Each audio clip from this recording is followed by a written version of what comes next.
General will, Jean-Jacques Rousseau. Jean-Jacques Rousseau's concept of the general will is one of the most influential and contested ideas in political philosophy, sitting at the heart of his 1762 work The Social Contract. It is Rousseau's attempt to reconcile individual freedom with collective political authority, to show how human beings can live together under laws without surrendering the liberty that makes them human. To understand the general will, one must first grasp Rousseau's concern with the paradox of political life. People are born free, yet everywhere they are in chains. The general will is his proposed solution, a principle that defines legitimate political authority and grounds true sovereignty in the collective body of citizens. The general will is not simply the will of all, or the sum of private desires. Rousseau makes a sharp distinction between these two. The will of all is merely the aggregation of individual preferences, what each person wants for themselves, taken together. Such preferences are often selfish, particular, and conflicting. By contrast, the general will is directed toward the common good. It represents the shared interest of citizens considered not as private individuals, but as members of a political community. To will the general will is to rise above one's own particular interests and to consider what is best for the collective whole. In this sense, it is an act of moral and civic transformation. The individual sheds narrow self-interest to participate in a higher form of freedom, one defined not by doing whatever one desires but by obeying laws one has prescribed to oneself as part of the community. Rousseau insists that sovereignty lies with the people collectively, and that this sovereignty cannot be represented, divided, or alienated. Unlike in monarchical or aristocratic systems, where rulers impose their will on subjects, in a republic founded on the general will, each citizen is both a lawgiver and subject to the law. This dual role resolves the tension between liberty and obedience. When I obey the general will, I am not obeying another person's arbitrary command but the law that I, as part of the collective sovereign, have willed. In this way, Rousseau argues that true freedom is found not in unrestrained individual choice, but in participation in a political order guided by the general will. However, Rousseau acknowledges that the general will does not always manifest easily. People may be swayed by factions, passions, or private interests that obscure the common good. For the general will to emerge, citizens must deliberate under conditions where each considers themselves as part of the whole, setting aside particular desires to judge what serves justice and the common interest. The lawgiver, a quasi-mythical figure in Rousseau's account, plays a role in shaping institutions and civic education so that citizens learn to identify their good with the common good. Through this process, individuals do not lose themselves in the collective but achieve a higher form of individuality rooted in civic virtue and moral autonomy. This conception of the general will has profound implications. It underpins Rousseau's critique of inequality, luxury, and corruption, which he saw as forces that fragment societies and make people prioritize private gain over public good. It also shapes his radical vision of democracy, in which sovereignty cannot be transferred to representatives because doing so would sever the people from their own lawmaking power. Participation in lawmaking is essential to Rousseau's model of freedom, and laws are legitimate only insofar as they reflect the general will.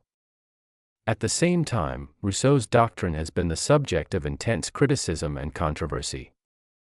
Some have argued that the general will is dangerously ambiguous and can be invoked to justify authoritarianism. If rulers claim to embody the general will, they might suppress dissent by saying that anyone who disagrees is mistaken about their true interests.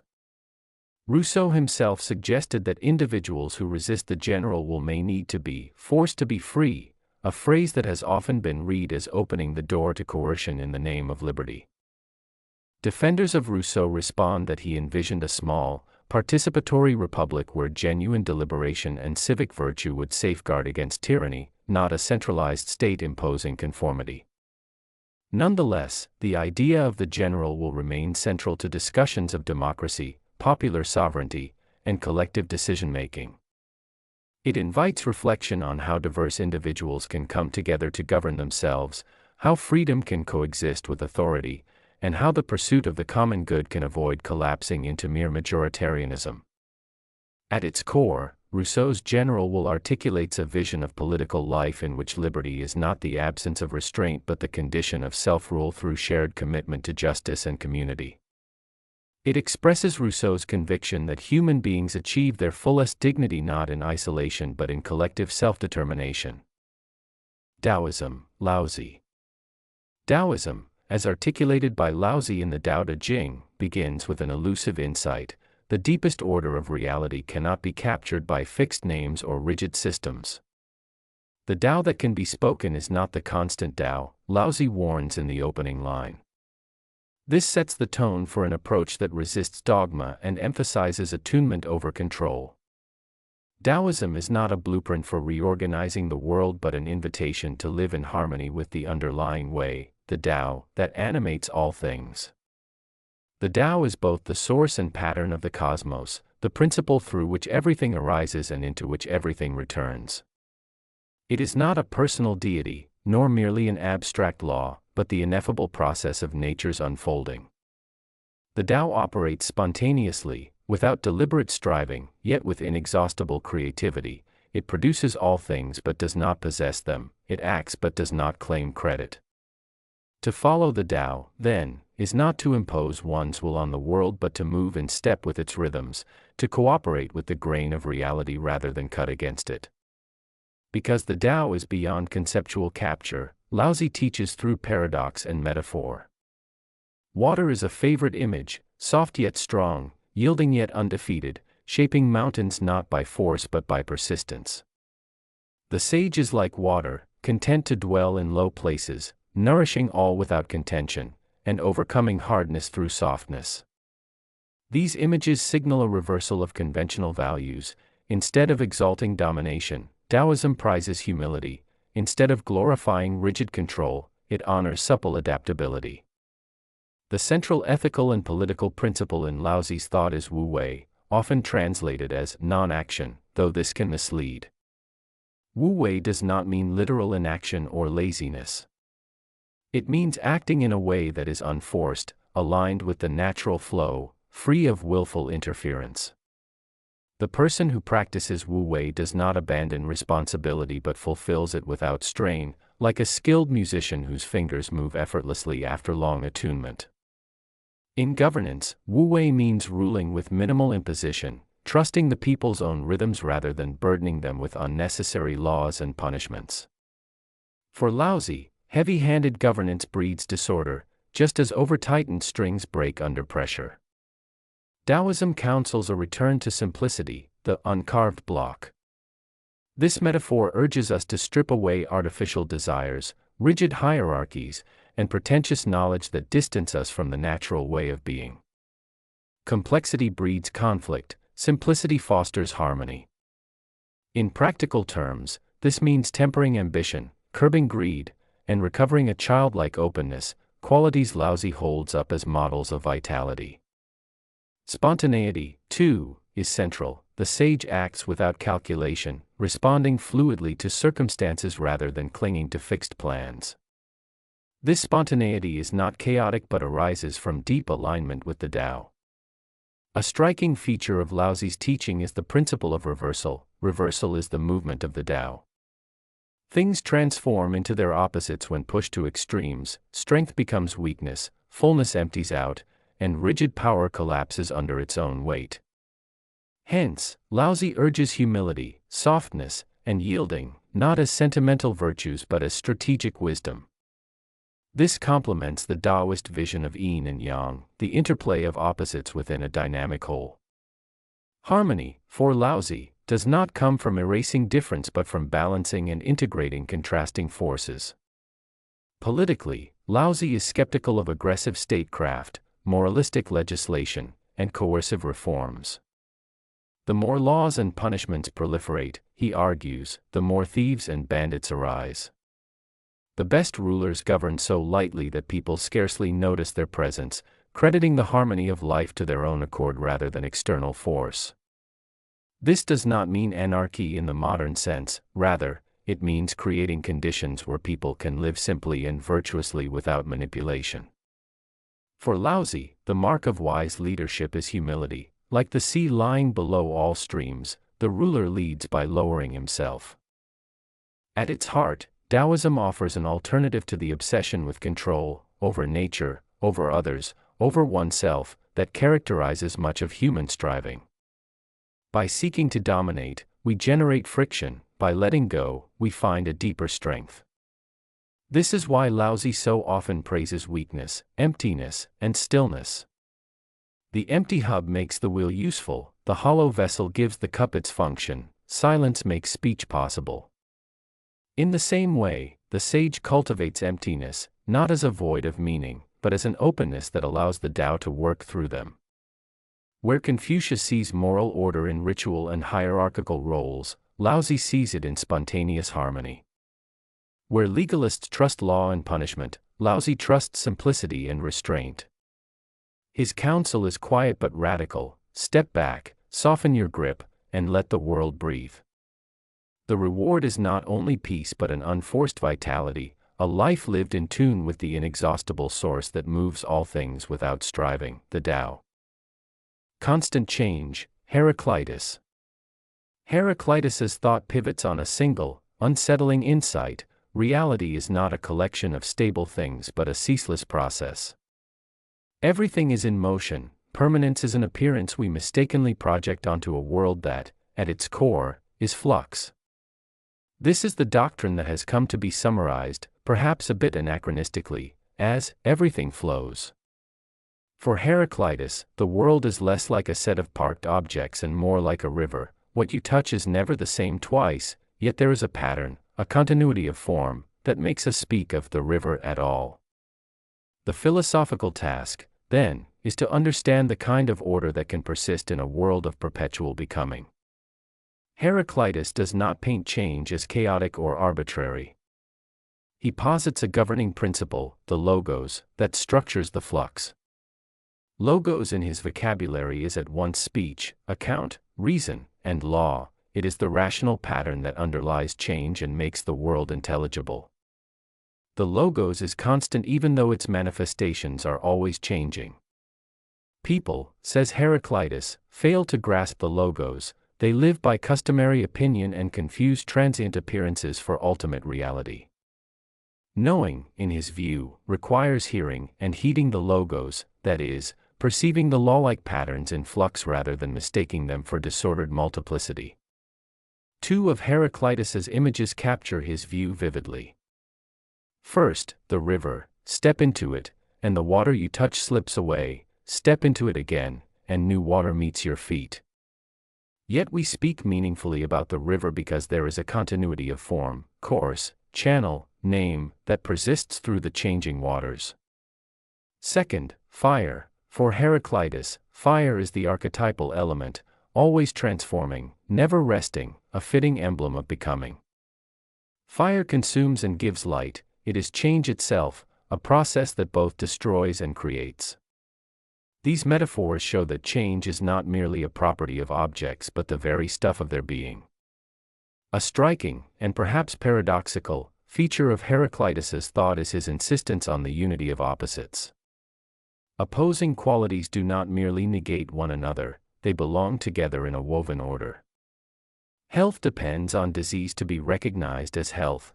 Day is intelligible only against the possibility of night. Harmony in music arises from tension between notes. Heraclitus famously suggests that strife or conflict is father of all, because the productive interplay of opposites brings forth the world's forms. Thus conflict is not pathological but generative. It is the engine by which novel structures and meanings arise. This notion undercuts a simpler metaphysics that privileges either pure stability or pure change. Heraclitus offers a middle way in which stability is a pattern of change held together by relational tensions.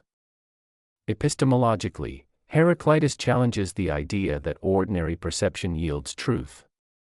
Sense impressions show discrete, transient phenomena. To grasp the logos requires a deeper, more reflective kind of seeing, an ability to discern lawful relations across change. He scorns those who live, as if asleep, mistaking habit for wisdom. Philosophy, for him, is an art of attentive listening, learning to hear the world speak its law through the music of events rather than imposing static categories on a living flux. The moral and existential implications of this metaphysics are immediate. If everything changes, if the self is a process rather than an immutable substance, then living wisely involves learning to flow with change rather than resisting it desperately. Attachment to fixed identities, rigid roles, or the illusion of final security breeds misery. The sage, in Heraclitus's portrait, is someone who recognizes the necessity of change, who understands the order beneath conflict, and who aligns conduct with the logos. This alignment is not mere intellectual assent but a form of life, an orientation that treats flux as the medium of possibility rather than as threat. Heraclitus's doctrine also set a long-running dialectic in Western thought. His emphasis on becoming stands as the polar foil to Parmenides' rigorous claim for being impermanence. The ensuing debate, whether ultimate reality is change or unchanging being, animated much of ancient metaphysics and continues to resonate in modern disputes between process-oriented and substance-oriented metaphysics. Later traditions absorb and reinterpret Heraclitus in diverse ways. Stoics emphasized the logos as a rational principle pervading nature. Hellenistic and Hellenistic influence thinkers found in his ideas resources for ethics of acceptance. Modern process philosophers see Heraclitus as a precursor to views that privilege relations and events over static substances. Heraclitus's image of the world as an ordered flux also anticipates certain scientific sensibilities. Think of dynamic systems, thermodynamic processes, ecological networks, or the way developmental biology treats organisms as ongoing processes rather than finished products. These modern pictures echo the ancient insistence that stability is a pattern within change. But Heraclitus is not merely a proto-scientist. His fragments insist on the moral, poetic, and existential stakes of his metaphysics. The world's dynamism is at once the ground of beauty and the source of human anxiety. Wisdom is learning to stand in that tension. Finally, it is important to note Heraclitus's style, aphoristic, elliptical, and provocative. His philosophy is compressed into terse sayings that invite reflection rather than systematic exposition. This form suits his content, a thinker who insists that reality resists fixed, reified descriptions. Conveys his doctrine in fragments that themselves refuse to be pinned down. To read Heraclitus is thus to be drawn into the motion of thought, to move, briefly, across constellations of insight and to catch, in the interplay among fragments, something like the logos itself. In sum, Heraclitus offers a world in which change is fundamental, order is immanent in that change, and wisdom consists in perceiving and living in concord with the rational pattern woven through flux. His thought turns stability into a feature of process rather than a separate metaphysical realm, and in doing so it transforms the philosophical landscape. What it means to be, to know, and to live well becomes a question about how to inhabit a world that is always becoming. Atomism, Democritus. Democritus's atomism stands as one of the most audacious and influential attempts in ancient philosophy to explain the structure of reality without recourse to myth or divine arbitrariness. At its core, the doctrine asserts that all things are composed of indivisible units, atoms, moving through the void. This vision of the cosmos radically departs from earlier theories that posited elemental substances like earth, air, fire, and water or that conceived change as the interplay of qualities. For Democritus, reality is fundamentally mechanical. It is a dance of ungenerated, indestructible particles whose interactions produce the world of appearances. The atoms themselves, according to Democritus, are eternal, homogeneous in substance, but diverse in shape, size, and arrangement. Their indivisibility is not simply a matter of scale but of metaphysical necessity. If a body could be divided without limit, nothing would have determinate structure, being would dissolve into nothingness. Hence, atoms serve as the ultimate constituents, solid, uncuttable units that ground the permanence beneath the flux. Unlike the qualities we perceive, warmth, color, taste, which are secondary and dependent on our sensory apparatus, atoms possess only primary characteristics, figure, shape, magnitude, size, position, and order. Qualities like sweetness or redness are not in the atoms but arise from their configurations and our mode of sensing them. This is the basis for Democritus's distinction between reality by convention and reality by nature. Color, taste, and heat are conventional, only atoms and void exist by nature. The inclusion of the void in Democritus's ontology is crucial. Without empty space, motion would be impossible, atoms would have no room to separate or combine, and the world would be static. The void, therefore, is as real as the atoms. It is the infinite, formless expanse within which atoms move, collide, and cluster. This dualism of full being and empty non-being responds to the Eleatic challenge posed by Parmenides, who denied the reality of void and change. Democritus counters by redefining non-being as void, not sheer nothingness, thus allowing motion without abandoning the principle that nothing can come from nothing or perish into nothing. In this way, atomism reconciles the permanence of ultimate units with the evident fact of change in the sensible world. Cosmologically, the atomic hypothesis yields a strikingly naturalistic picture. Worlds are formed when atoms, through their motions, become entangled into whirl-like vortices. There is no need for teleological design or divine craftsmanship. Order emerges spontaneously from mechanical necessity. Countless worlds arise and dissolve in an infinite cosmos, governed not by purpose but by the interplay of chance and necessity. This plurality of worlds underscores the radical scope of atomism. It dethrones the earth from any privileged position and presents a universe where human affairs are an infinitesimal episode in a boundless, impersonal order. Epistemologically, Democritus faces the problem of how knowledge is possible if our senses only give us appearances. He famously distinguishes between bastard knowledge, which comes from sense perception and is unreliable, and legitimate knowledge, which belongs to reason and uncovers the hidden reality of atoms and void. Yet, paradoxically, even reason depends on sense data as its starting point. Thus Democritus acknowledges that while perception is obscure, it is not dispensable.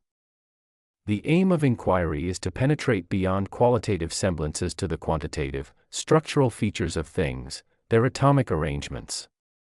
Here we glimpse an early form of scientific realism. Phenomena are explained by unobservable entities posited to account for observable regularities. The ethical dimension of Democritus's thought is often overshadowed by his physics, yet it is integral to his philosophy. He conceives the good life in terms of cheerfulness, euthymia, a state of calm and measured contentment achieved through moderation, reflection, and freedom from irrational fears, especially fear of the gods and death. Atomism undergirds this ethic, since the soul itself is a cluster of fine, spherical atoms dispersed at death. There is no immortality, no afterlife of rewards or punishments. Liberation from superstition, for Democritus, is liberation from terror. To live well is to attune desire to what is natural and attainable, to cultivate serenity in a universe that is neither hostile nor providential but indifferent. The legacy of Democritean atomism is immense. Though marginalized in antiquity by Aristotelian teleology and Platonic formalism, it resurfaces with Lucretius in Roman times and becomes a cornerstone of early modern science through thinkers like Gassendi, Boyle, and Newton. The conceptual leap from qualitative essences to quantitative particles anticipates the mechanistic worldview that dominates modern physics and chemistry. Even contemporary atomic theory, despite its refinements and departures, echoes the basic intuition that the apparent solidity and continuity of matter conceal a discrete, particulate substratum. Philosophically, atomism raises enduring questions. Are atoms truly indivisible, or is divisibility infinite? Is void an ontological reality or a conceptual fiction? How do unobservable entities secure epistemic warrant? And if qualities are mere conventions, what becomes of value and meaning in a world of blind collisions?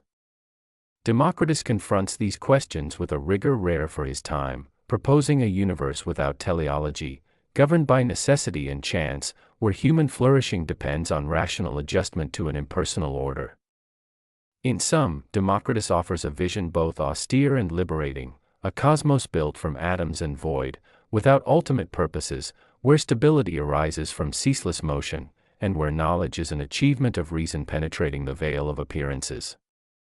His atomism inaugurates a lineage of thought that stretches from antiquity to contemporary science, a lineage animated by the conviction that to understand reality is to uncover its simplest and most enduring structures. Will to power, Friedrich Nietzsche. Friedrich Nietzsche's concept of the will to power is among his most ambitious and controversial philosophical ideas, one that reaches across metaphysics, psychology, ethics, and cultural critique. Unlike a neat doctrine with fixed definitions, it is an evolving, multifaceted concept that Nietzsche uses to explain life, human behavior, creativity, and the dynamics of culture. To unpack it requires moving through layers of his thought, the rejection of traditional metaphysics, the revaluation of values, the psychological structure of human striving, and the broader vision of life as a ceaseless struggle for expression and self-overcoming. At its core, the will to power is Nietzsche's attempt to articulate the fundamental driving force of existence. Earlier philosophers, most notably Arthur Schopenhauer, had described the essence of reality as a will to life, a blind striving for survival and reproduction. Nietzsche, however, found this view too limited, too reductive.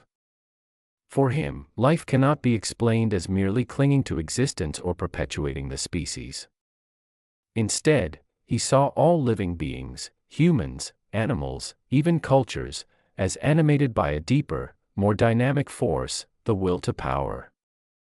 This is not simply the desire to dominate others, though it can take that form, but more fundamentally the drive to expand, to overcome resistance, to impose form upon chaos, and to enhance one's strength and creativity. Life, in Nietzsche's view, is not passive endurance but active self-assertion, a constant striving to grow, transform, and master. On the psychological level, Nietzsche uses the will to power to explain human motivation. Unlike utilitarian thinkers who saw human action as driven by pleasure, or rationalists who emphasized reason, Nietzsche argued that beneath these surface drives lies a more primal energy, the desire to exert influence, to affirm one's existence, and to shape one's world.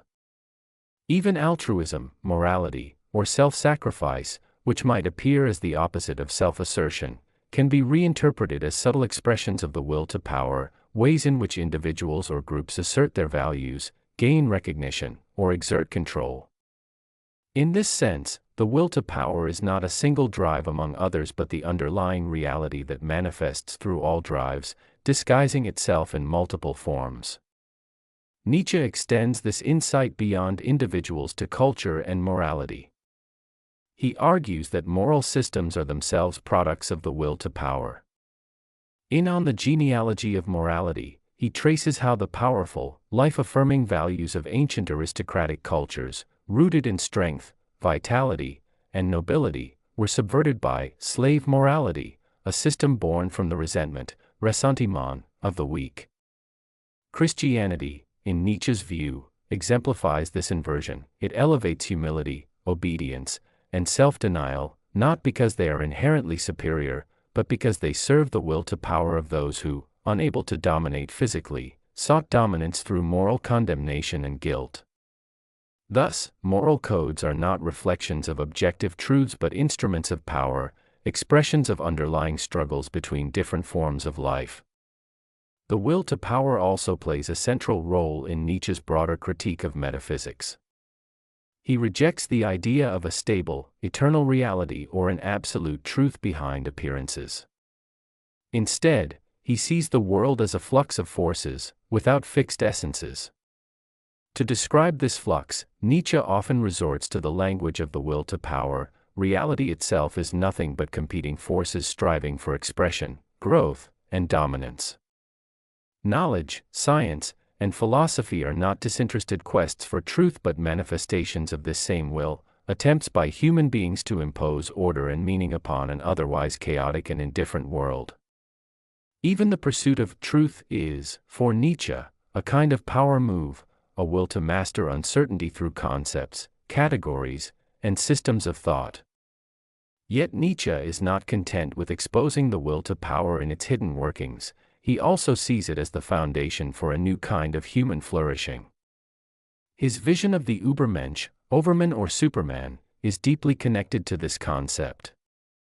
The Übermensch is the individual who fully embraces the will to power, not in the narrow sense of domination, but as a creative force that redefines values, transcends herd morality, and affirms life in all its struggles and contradictions. For Nietzsche, the highest expression of the will to power is not the tyranny of one over many but the ability to transform oneself, to impose meaning on existence, and to affirm life even in the face of suffering, chaos, and the absence of divine order. The will to power thus becomes the metaphysical and existential ground for Nietzsche's call to revalue all values. One must also note that Nietzsche never offered a fully systematic doctrine of the will to power. The idea appears in different forms throughout his published works, and it is most extensively elaborated in his unpublished notebooks, compiled posthumously into a volume titled The Will to Power by his sister, a compilation that scholars approach with caution.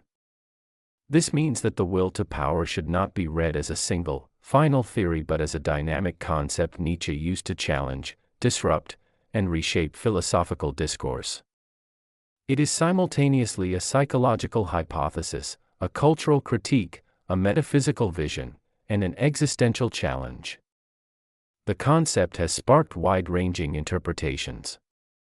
Some critics argue that it glorifies brute force, conquest, and domination, seeing in it the seeds of authoritarian misuse.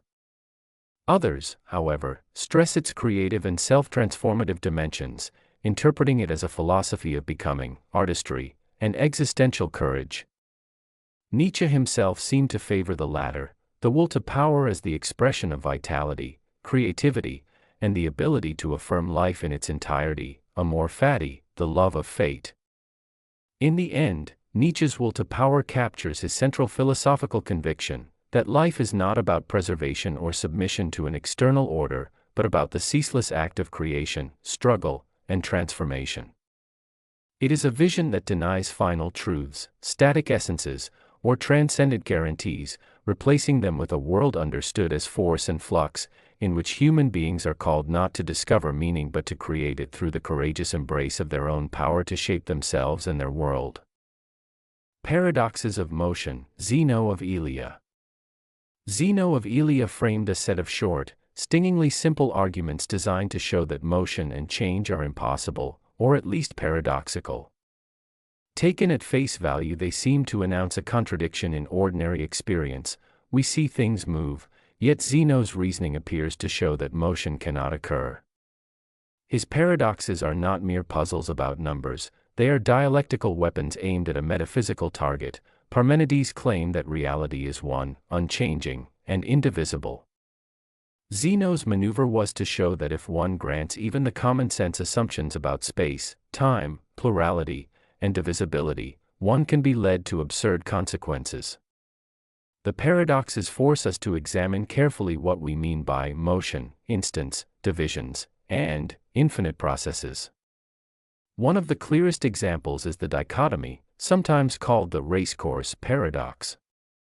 To get from A to B you must first go half the distance, before you can go half you must go a quarter, before a quarter you must go an eighth, and so on ad infinitum. So there are infinitely many tasks to complete. How can one finish an infinite number of steps in a finite time? The paradox exploits our uneasy relationship to the infinite. We can imagine splitting any interval endlessly, and this seems to create an actual infinity of parts to be traversed, which makes motion appear impossible. Achilles and the tortoise dramatizes the same worry in a more narrative form. Achilles gives the tortoise a head start. By the time Achilles reaches the tortoise's starting point, the tortoise has in turn advanced. By the time Achilles reaches that new point, the tortoise has moved again, and so on.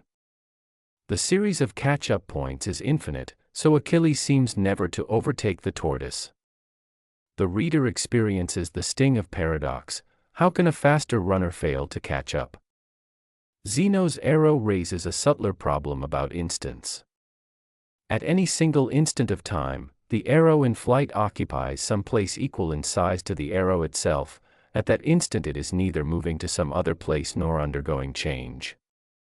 If at each instant the arrow is at rest, and time is composed of instants, then the arrow is always at rest, hence motion is impossible. Here Zeno confronts the naive picture that motion must be explained as a sequence of instantaneous static states.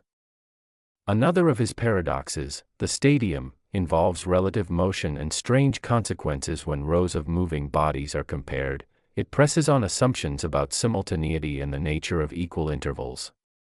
Across his fragments, Zeno repeatedly leverages the concepts of infinite divisibility, actual infinity, and the treatment of instants as ontologically primary, producing apparently airtight arguments that clash with plain experience. How were these riddles answered? Historically, there are several interlocking moves that together dissolve the paradoxes if one accepts modern mathematical and physical frameworks. One move is mathematical. The modern theory of infinite series and limits shows how an infinite sequence of positive numbers can sum to a finite amount. In the dichotomy, the distances that remain to be traversed form a geometric series. For example, if the total distance is 1, the successive halves are 1/2, 1/4, 1/8, and the sum of these infinitely many terms equals 1. Symbolically, with ratio r equals 1/2, the infinite sum equals 1. Thus an actually infinite list of tasks can have a finite total measure. Completing the infinitely many parts does not require an infinite time. Achilles' sequence of catch-up points likewise corresponds to a convergent geometric series in time, or distance, and so Achilles overtakes the tortoise at a finite time determined by the relative speeds. The paradox dissolves once one accepts that, doing infinitely many things, can, under the right mathematical structure, amount to a finite action. A second move concerns the arrow and the metaphysics of instants. Zeno treats instants as little snapshots at which an object must either be moving or not. Modern calculus replaces the naive picture with a notion of instantaneous velocity defined as a limit. The velocity at time t is the limit of average velocities over ever smaller intervals around t, formally. The derivative of position with respect to time. Although at the single instant an arrow occupies a particular location, that does not imply zero motion. Motion is not simply being somewhere at an instant, but a relation between positions at neighboring instants. The instantaneous rate of change is a well-defined mathematical object even though it is not itself a movement that occurs at a point, in an intuitive way. Thus the arrow can have non-zero instantaneous velocity even though at each instant its spatial position is determinate. These mathematical resolutions rely on an acceptance of limit processes and a distinction between an actual infinity, a completed totality of infinite parts, and a potential infinity, the capacity to divide further without ever completing the division. Classical responses, most notably Aristotle's, emphasized potential infinity. We can always subdivide further, but an actual infinite multiplicity of completed parts does not exist in the world. Aristotle argued that motion and change are continuous processes and should not be understood as the mere succession of indivisible instants. Modern analysis, however, gives us a rigorous way to treat infinite processes. We can model a continuous interval as the limit of nested partial sums without committing to a paradoxical, completed infinity in the naive sense Zeno exploited. Philosophically, these technical rescues do not make Zeno irrelevant. His paradoxes force us to clarify several deep issues that lie at the foundation of mathematics, physics, and metaphysics. First, they highlight the conceptual tension between discrete and continuous ontologies. Are space and time made of indivisible atoms, discrete quanta, or are they continua admitting infinite divisibility? Different answers have profound consequences. Quantum theories that posit fundamental discreteness, Planck scale, quantized fields, revive versions of the old worry, while continuum models vindicate the calculus-style resolution. Second, Zeno presses the puzzle of whether motion can be reduced to a sequence of static states. Even if calculus provides a mathematical account, the metaphysical task of explaining how change arises in a world described by instantaneous states remains philosophically interesting. Some contemporary philosophers argue that Zeno-style worries reveal a genuine tension between relata, instants, and relations, change, that needs conceptual work beyond formal limits. Zeno's paradoxes also spawned further philosophical and mathematical work. Thomson's lamp and the study of supertasks examined tasks with infinitely many steps performed in finite time, showing that formal possibility does not automatically imply metaphysical benignity. The paradoxes drove the development of rigorous epsilon-delta definitions of limits in analysis, the articulation of measure and integration theory, and long debates about the ontological status of the continuum. In physics, questions about the granularity of spacetime, the operational meaning of simultaneity, and the interpretation of quantum indeterminacy all pick up threads Zeno first tugged. Finally, Zeno's genius lies in method as much as in content. He did not so much assert a positive doctrine as stage a set of reductio arguments that expose hidden assumptions and force conceptual revision. Whether one reads him as defending Parmenides' monism or as a challenger provoking the birth of a new mathematics, his paradoxes remain philosophically fertile. They compel us to ask what it is to move, to measure, and to make sense of infinite processes.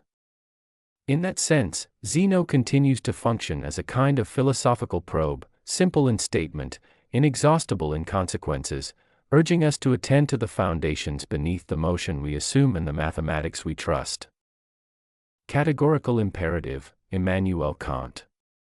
Immanuel Kant's categorical imperative is his answer to the question, what makes an action morally right, regardless of who performs it, when, or with what consequences? He argues that morality cannot rest on shifting outcomes, customs, or feelings. It must be grounded in pure practical reason.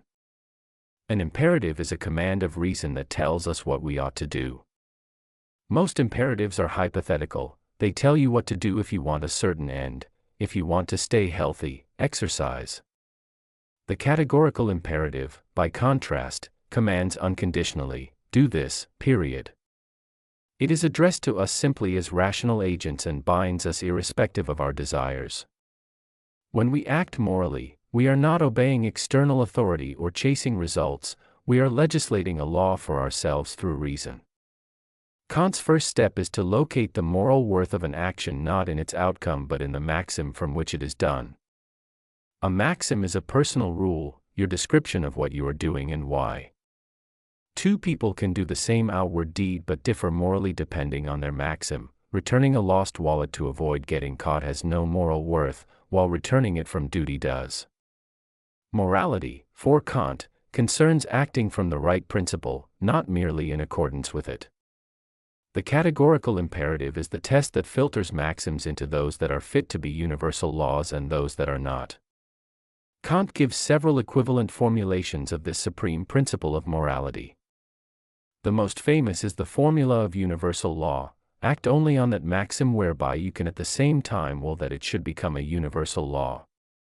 To apply it, identify your maxim and then imagine a world in which everyone acts on it without exception.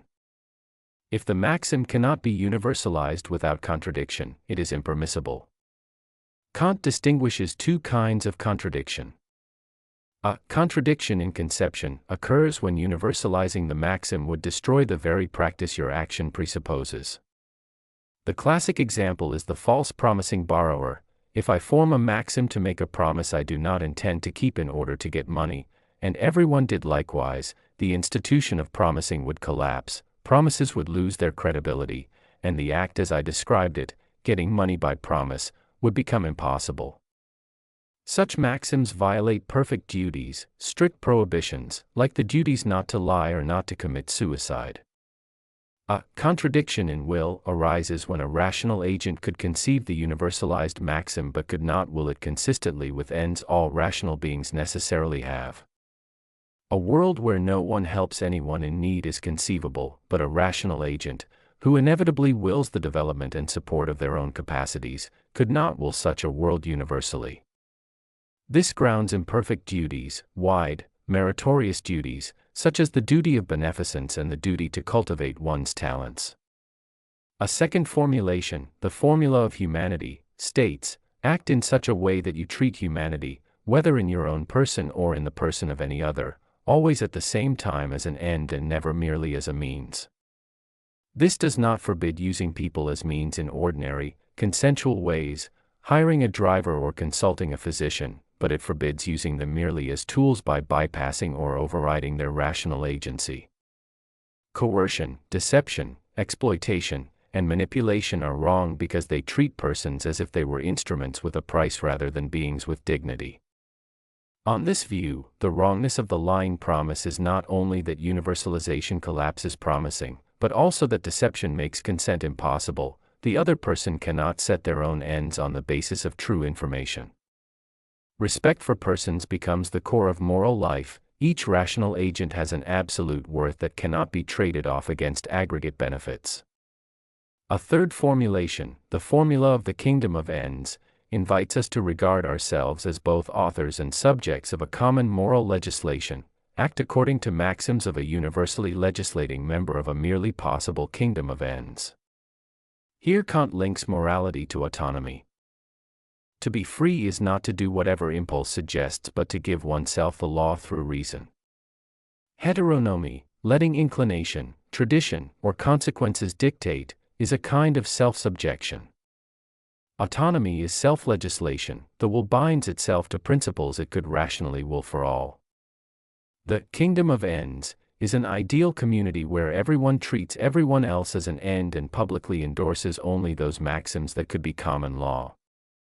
This picture explains why moral requirements are categorical. They flow from what it is to be a rational, self-legislating agent among equals.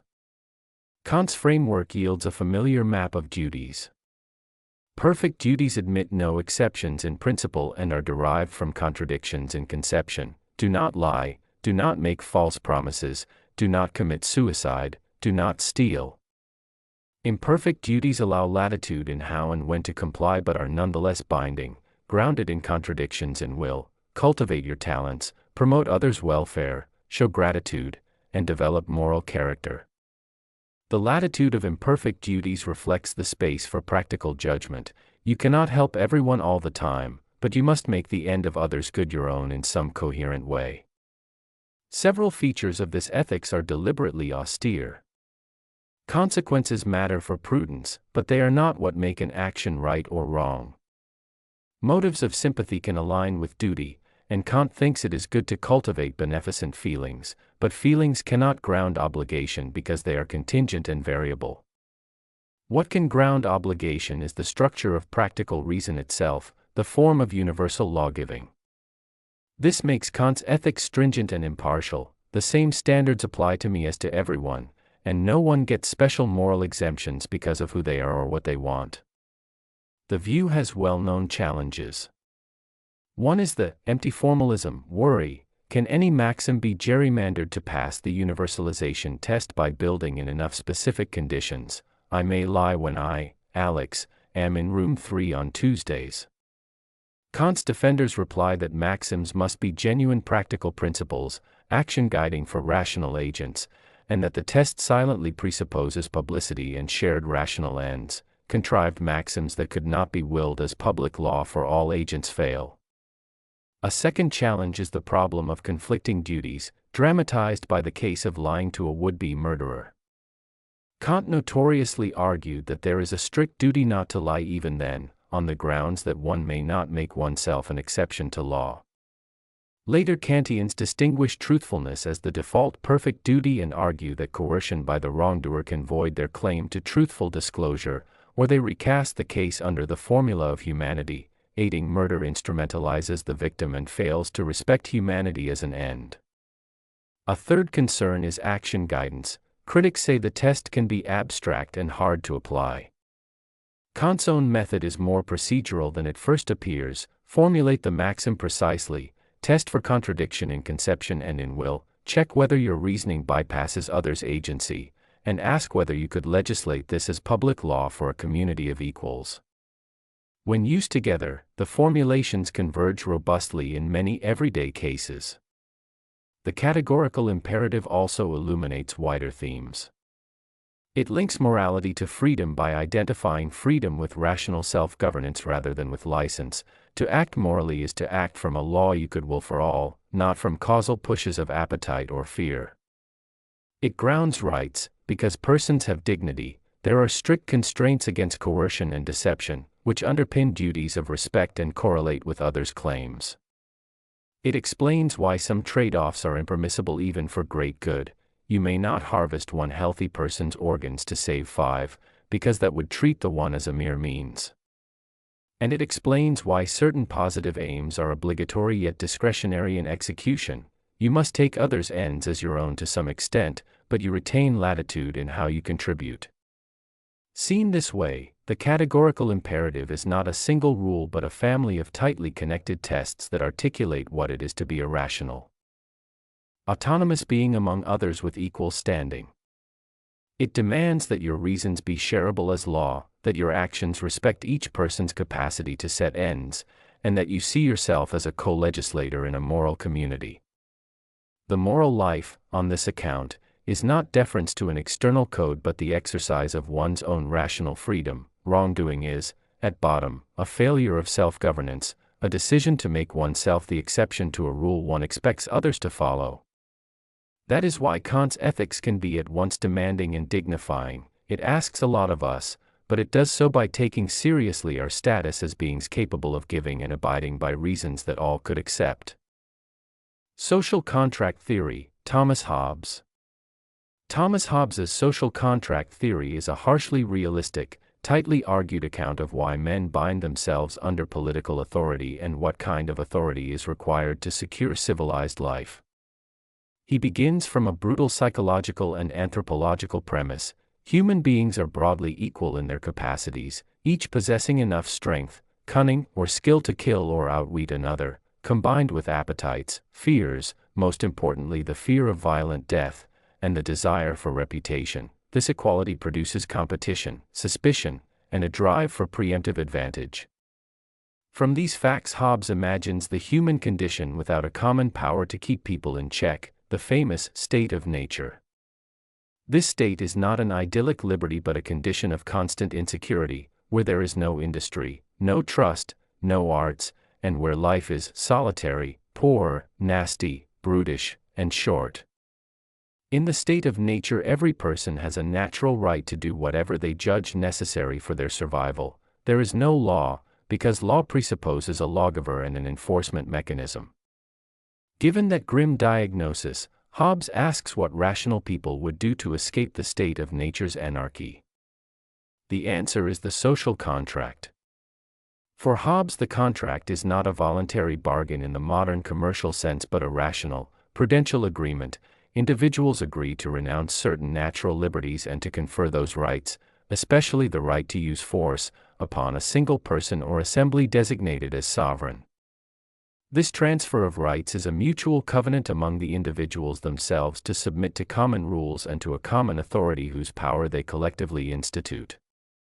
The purpose of that authority is simple and decisive: to secure peace and public order so that people may enjoy industry, property, and the ordinary goods of civilized life without constant fear of violent interruption. Hobbes distinguishes the right of nature from the laws of nature.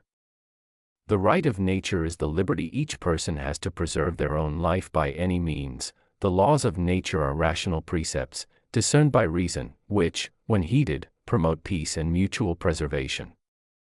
The first law of nature is to seek peace and follow it. The second is to be willing to lay down rights insofar as others are willing to do the same, that is, to make mutual covenants, and an important subsequent law is to perform covenants.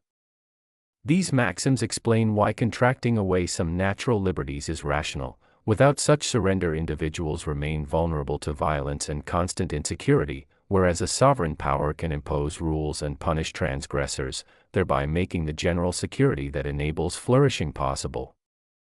The mechanics of Hobbes's social contract have two distinctive features. First, the covenant that forms a commonwealth is essentially a covenant among the subjects, not a bargain between subjects and the sovereign.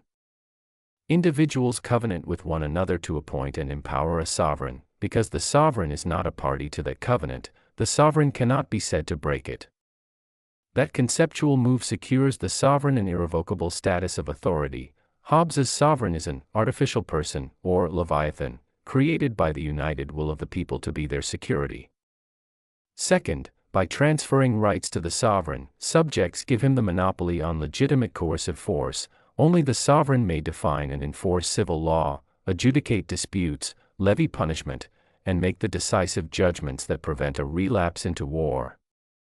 The sovereign's commands constitute civil law. Justice and injustice are defined by whether actions conform to the sovereign's laws. Because civil law is the command of the sovereign cannot be legally unjust in the sense of violating civil law, since it is the source of law, though Hobbes acknowledges a moral sense grounded in the laws of nature. The practical upshot of these moves is a robust doctrine of political absolutism. For Hobbes, political unity and effectiveness require that sovereign power be indivisible and supreme. Division of sovereign authority invites contradictions and paralysis. A single supreme will most reliably secures the peace that motivated the contract. Hobbes allows various institutional forms, monarchy, aristocracy, or assembly, but argues that monarchy has practical advantages for rapid, settled decision-making and for internal coherence. Nevertheless, his fundamental claim concerns the need for absolute authority, not the particular institutional packaging. Hobbes is careful, however, to set a limit grounded in his first principle: the right of self-preservation is inalienable. No covenant can legitimately require a subject to lay down the right to save his life when faced with mortal danger. If a sovereign commands a subject to self-destruction, that command would be incoherent with the whole purpose of establishing sovereign power, security, and thus would not obligate the subject. This residual right of self-defense is the main exception when Hobbes scholars speak of a right to resist. Subjects retain the liberty to defend their lives against threats to personal survival. Still, ordinary political disobedience and revolt, rebelling because one dislikes the sovereign's policy, or because the sovereign governs badly, are, in Hobbes's account, illegitimate and dangerously destabilizing. The loss of order that rebellion brings often returns people to the very insecurity they contracted to escape. Under Hobbes's analysis, many social goods that modern readers take for granted, property, contract enforcement, stable wages, trusts, law courts, trade, become possible only within the framework of a sovereign power that reliably enforces rules. The sovereign's role includes making and enforcing laws that secure possession and contract, ensuring public safety, and controlling the public use of religion and opinion insofar as those could foment civil division. Hobbes is explicit that religious and doctrinal disputes are especially dangerous when they inspire factional conflict. Thus he authorizes the sovereign to regulate religious practice and public teaching to preserve unity and order. Methodologically, Hobbes's argument is remarkable for its blend of materialism, mechanistic psychology, and contractual reasoning. He presents human motivations as calculations of appetites and aversions, where self-preservation and fear of death are primary. From these empirical premises he deduces political conclusions. Peace requires a common power. The common power requires transfer of rights. The transfer in turn justifies obedience.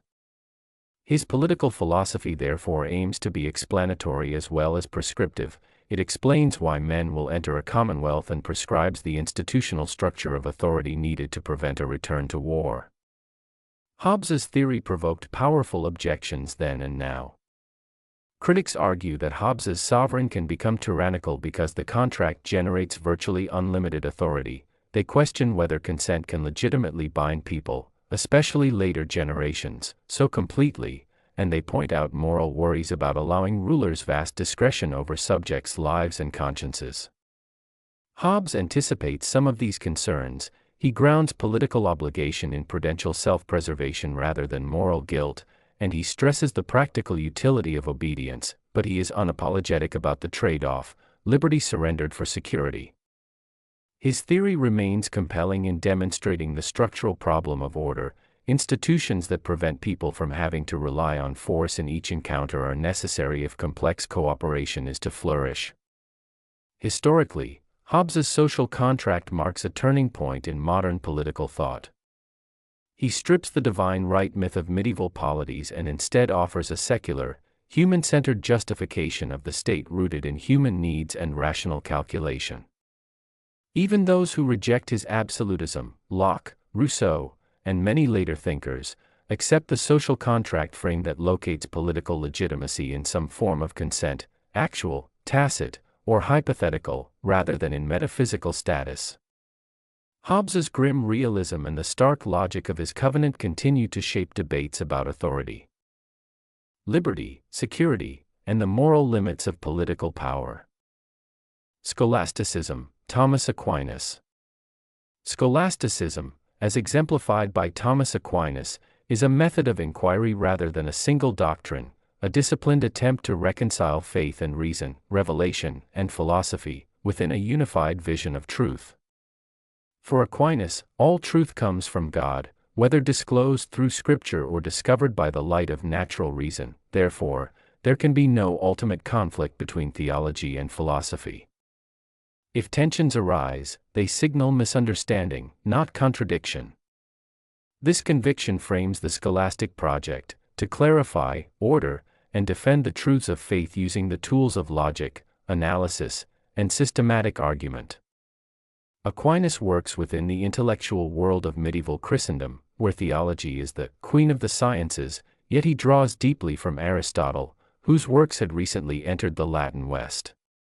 From Aristotle he inherits a robust metaphysics of form and matter, act and potency, substance and accident. These concepts become instruments for articulating doctrines of creation, the soul, and God's nature. Where Augustine leaned heavily on Platonic illumination, Aquinas weds Aristotelian realism to Christian theology, producing a synthesis that endures as a cornerstone of Catholic thought. At the heart of this synthesis is the conviction that reason can establish certain truths about God even apart from revelation. By observing motion, causality, contingency, gradations of perfection, and the order of the cosmos, the human intellect can reason to a first cause, an unmoved mover, a necessary being, what Aquinas calls the five ways. These arguments do not claim to exhaust the mystery of God, but they show that belief in a creator is not irrational, and that faith can stand on a foundation of rational inquiry. Beyond God's existence, Aquinas distinguishes between what reason can know and what revelation discloses. That God exists can be known by natural reason, that God is triune or that grace saves through the incarnation surpasses reason and must be received by faith. Yet faith does not annul reason, it perfects it. Reason can prepare the mind for faith, clarify its content, and defend it against objections, while faith offers truths that elevate reason without violating its principles. This interplay defines Aquinas' method.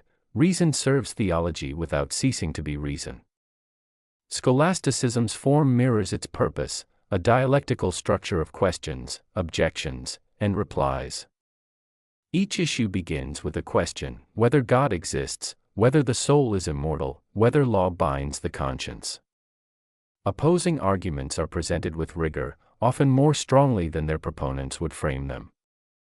Then comes the response, the responsio, or sed contra, which appeals to authority or reason to resolve the issue.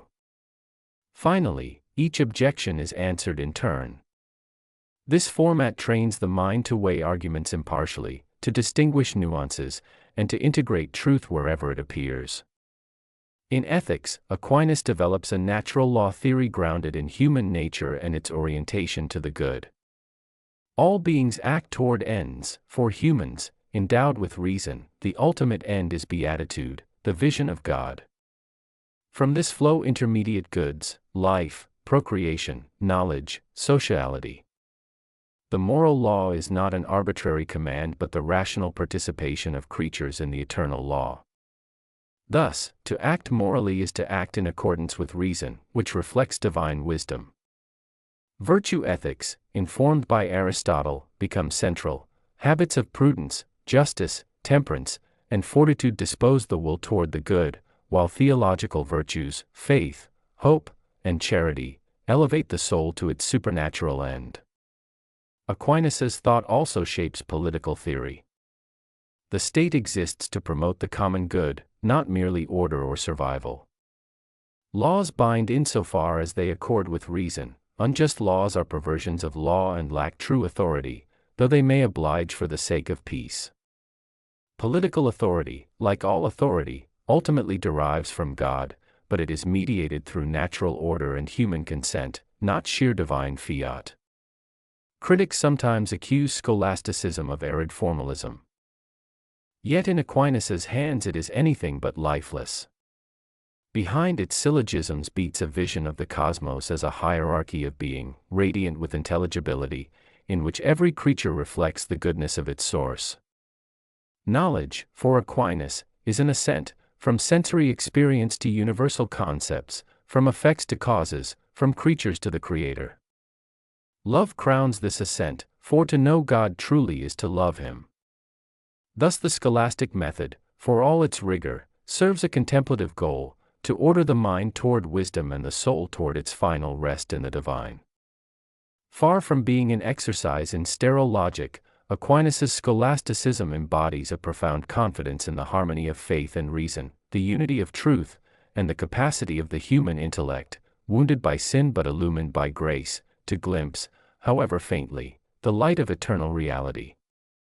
It is an architecture of thought built not to imprison mystery but to give it form, so that the mind may move within it toward understanding, and through understanding, toward God.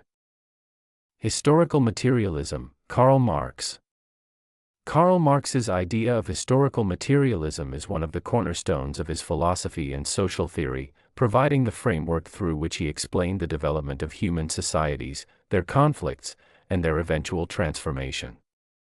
At its heart, historical materialism asserts that the driving force of history is not ideas, religion, or morality, but the material conditions of life, especially the way in which human beings produce and reproduce the necessities of their existence.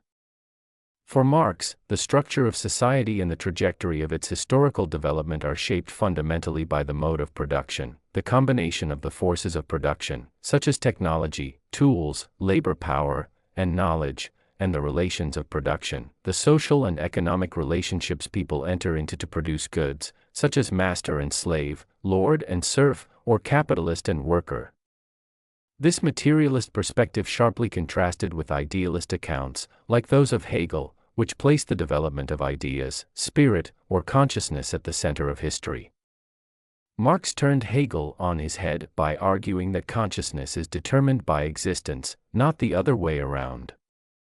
The first and most fundamental principle of historical materialism is that human beings must produce in order to survive. Unlike animals, humans transform nature through labor, developing tools and techniques to meet their needs. As production evolves, so too does the social organization of life.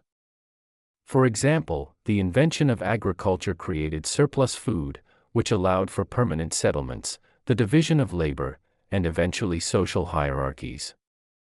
Similarly, the Industrial Revolution brought machines, factories, and new classes of people defined by their role in production, the bourgeoisie, who owned the means of production, and the proletariat, who sold their labor. For Marx, each historical epoch is characterized by a specific mode of production, and this mode underpins the entire structure of society, including its politics, culture, religion, and philosophy. These other dimensions of life form what he called the superstructure, which arises from and serves to reinforce the base, the economic foundation of society. Crucially, Marx argued that history progresses through contradictions within the mode of production itself. Each set of social relations creates tensions that eventually become unsustainable. For instance, feudalism was characterized by the relationship between lord and serf. As trade and early capitalism grew, the rigid structures of feudal society became incompatible with the new productive forces, leading to revolutions and the rise of capitalist society. In capitalism, the contradiction lies between the bourgeoisie and the proletariat. One class owns the means of production while the other must sell its labor power to survive. The bourgeoisie constantly seeks to maximize profit, driving exploitation, inequality, and alienation of the worker. Marx predicted that these contradictions would intensify until capitalism collapsed under its own weight, to be replaced by socialism and ultimately communism, where the means of production would be collectively owned, abolishing class divisions. Historical materialism is not a simple economic determinism. While Marx insisted that the economic base determines the general character of the superstructure, he also recognized a dynamic relationship between them.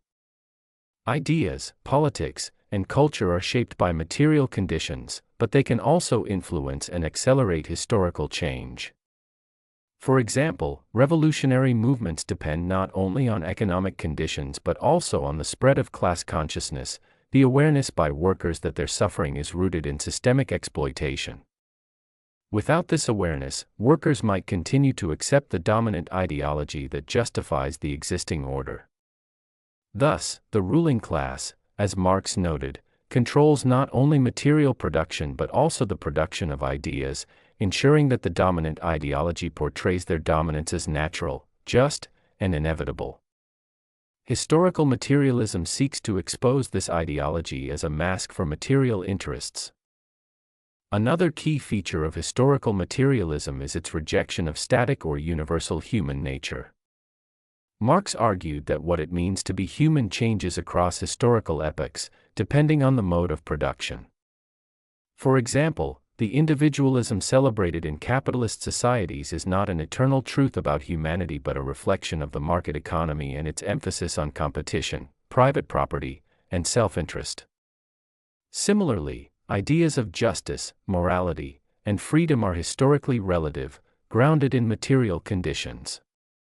What feudal society considered just, such as the right of a lord to demand labor from serfs, would be seen as unjust in a capitalist society, where labor is commodified and exchanged for wages.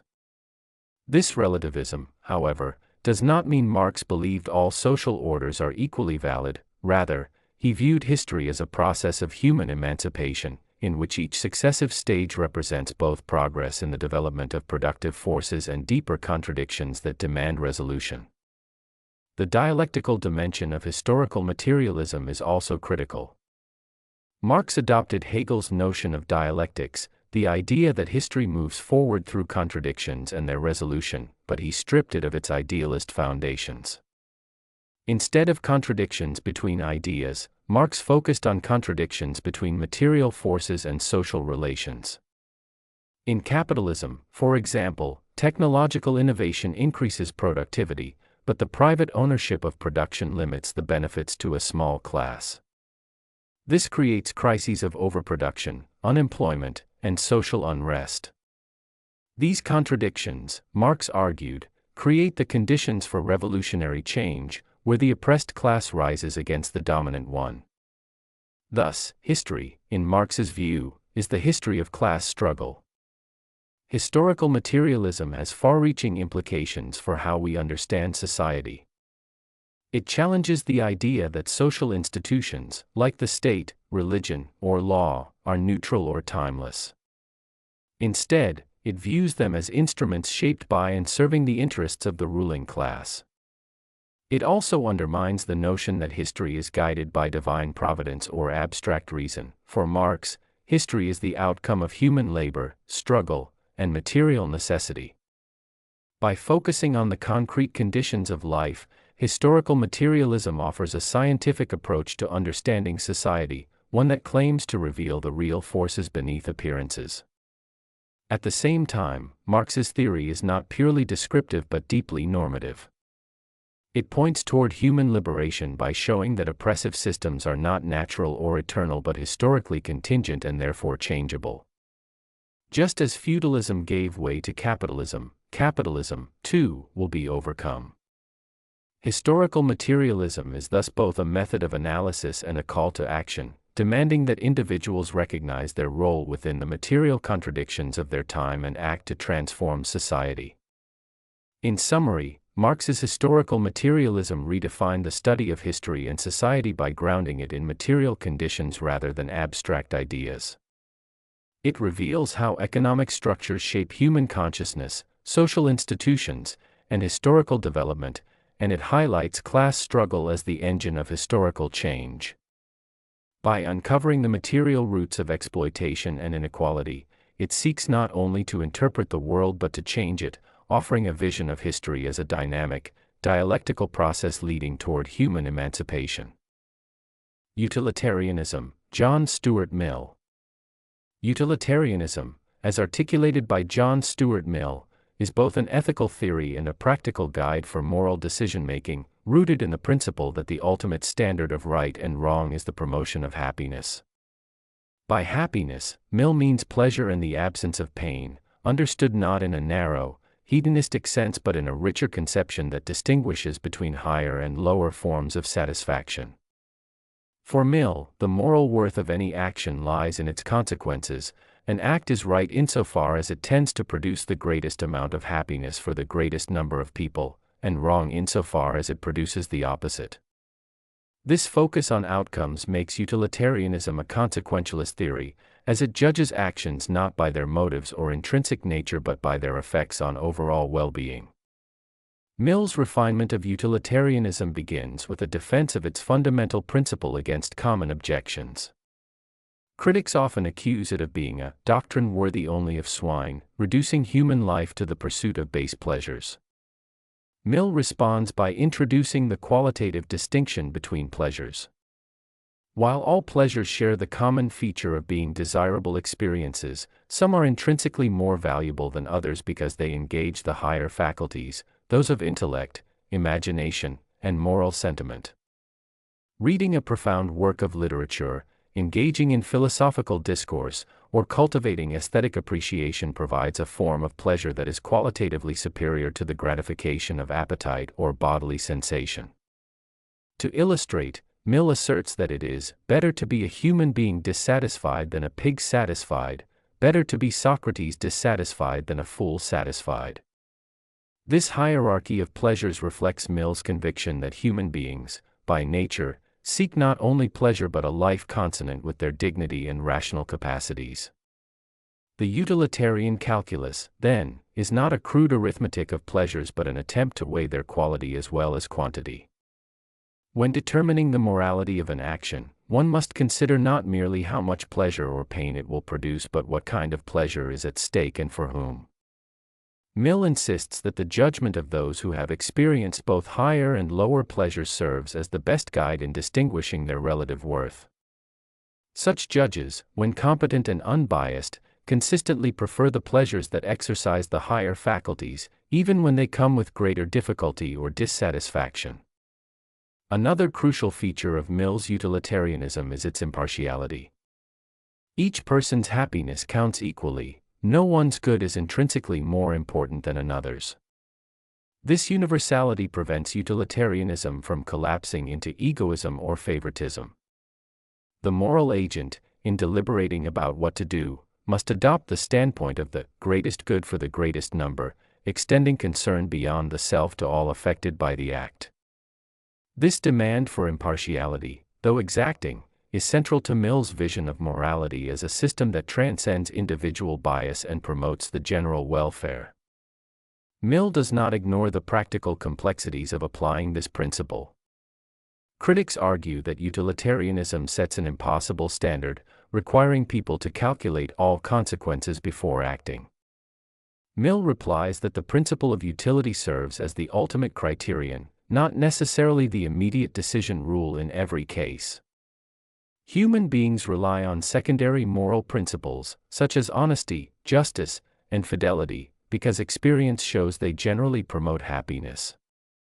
These principles function as rules of thumb, guiding conduct in most circumstances, though they may be overridden in exceptional cases where adhering to them would lead to greater harm than good. Thus, utilitarianism accommodates common moral intuitions while grounding them in a single, coherent principle. Mill also addresses the relationship between utility and justice, recognizing that many objections to utilitarianism stem from a sense that it cannot account for rights or fairness. He argues that justice itself derives its moral force from utility. The institution of rights is justified because it secures conditions under which individuals can pursue happiness and flourish. To violate justice is to inflict harm that undermines social trust and stability, thereby diminishing collective well-being. Far from neglecting justice, Mill claims, utilitarianism provides its ultimate foundation. In Mill's hands, utilitarianism is not a cold calculus but an ethical ideal animated by a concern for human progress. He envisions a society in which individuals cultivate higher pleasures, develop their faculties, and live in harmony with one another's good. Morality, on this view, is not a set of divine commands or immutable duties but a human invention refined through experience, aimed at maximizing the well-being of sentient creatures.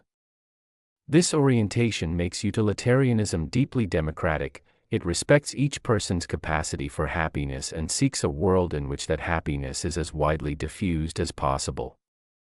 Yet Mill does not present utilitarianism as an easy doctrine. It demands that individuals transcend narrow self-interest, consider the far-reaching consequences of their actions, and align their choices with the welfare of humanity as a whole. In doing so, it transforms morality from a system of prohibitions into a project of social improvement, a continuous effort to reduce suffering, increase joy, and elevate the quality of life for all. For Mill, to act morally is to act as a steward of happiness, guided by reason and enlarged sympathy, in the service of the greatest good. Stoicism, Marcus Aurelius. Stoicism, as reflected in the Meditations of Marcus Aurelius, begins from a sober recognition: the world is governed by a rational order, logos, and within that order, most things lie beyond our control. Wealth, reputation, health, the whims of others, even the length of our own life, all these belong to the domain of fortune, not to our will. Yet one thing remains fully ours: the use of our mind, the power to assent or withhold assent, to choose in harmony with reason. In this single citadel of freedom lies virtue, and in virtue lies happiness. Everything else is indifferent, not in the sense of meaningless, but in the sense of morally neutral, neither good nor evil in itself. This conviction shapes the Stoic art of living. If the essence of the good life is not pleasure, power, or external success but the excellence of our rational faculty, then our task is to align judgment and desire with nature's order. Nature here is not wild impulse but the totality of things governed by reason, a cosmos in which change, loss, and death are as natural as growth and birth. To rebel against this order is futile, to consent to it willingly is freedom. Do not seek for events to happen as you wish, the Stoics say, but wish them to happen as they do, and your life will flow well. This is not passive resignation but active acceptance, the discipline of shaping our will to the shape of reality. From this principle follow the famous Stoic distinctions. What is up to us, our opinions, intentions, and choices, is the proper sphere of care. What is not up to us, status, fortune, the body's frailty, must be regarded with equanimity. To hinge one's peace on the turn of chance is to live in servitude. To ground it in what cannot be taken away is to become invulnerable. Hence the ideal of apatheia, not numbness but freedom from disordered passions, which arise when we demand that the world obey our desires. The passions, fear, anger, envy, despair, are judgments gone astray, born of the illusion that external things are ultimate goods or evils. Correct the judgment, and the passion dissolves, for nothing external can harm the virtuous will. Virtue, for Marcus Aurelius, is not an ornament but the core of human identity. Justice, courage, temperance, and wisdom are not negotiable traits, they define what it is to be rational and social beings. The Stoic does not withdraw into private tranquility but acts for the common good, seeing all humans as fellow citizens of a universal city. Marcus, as emperor, repeats to himself that power and luxury are trivial next to integrity. Do what is just, the rest follows. The measure of a life is not its length or fame but the fidelity with which it fulfills its role in the cosmic order, like a leaf that falls when its time has come, without complaint. Death looms large in Stoic thought, not as a terror but as a teacher. Everything is flux, rivers of events sweeping past, dissolving forms, yesterday's splendor sinking into dust. To resist this truth is misery, to embrace it is liberation.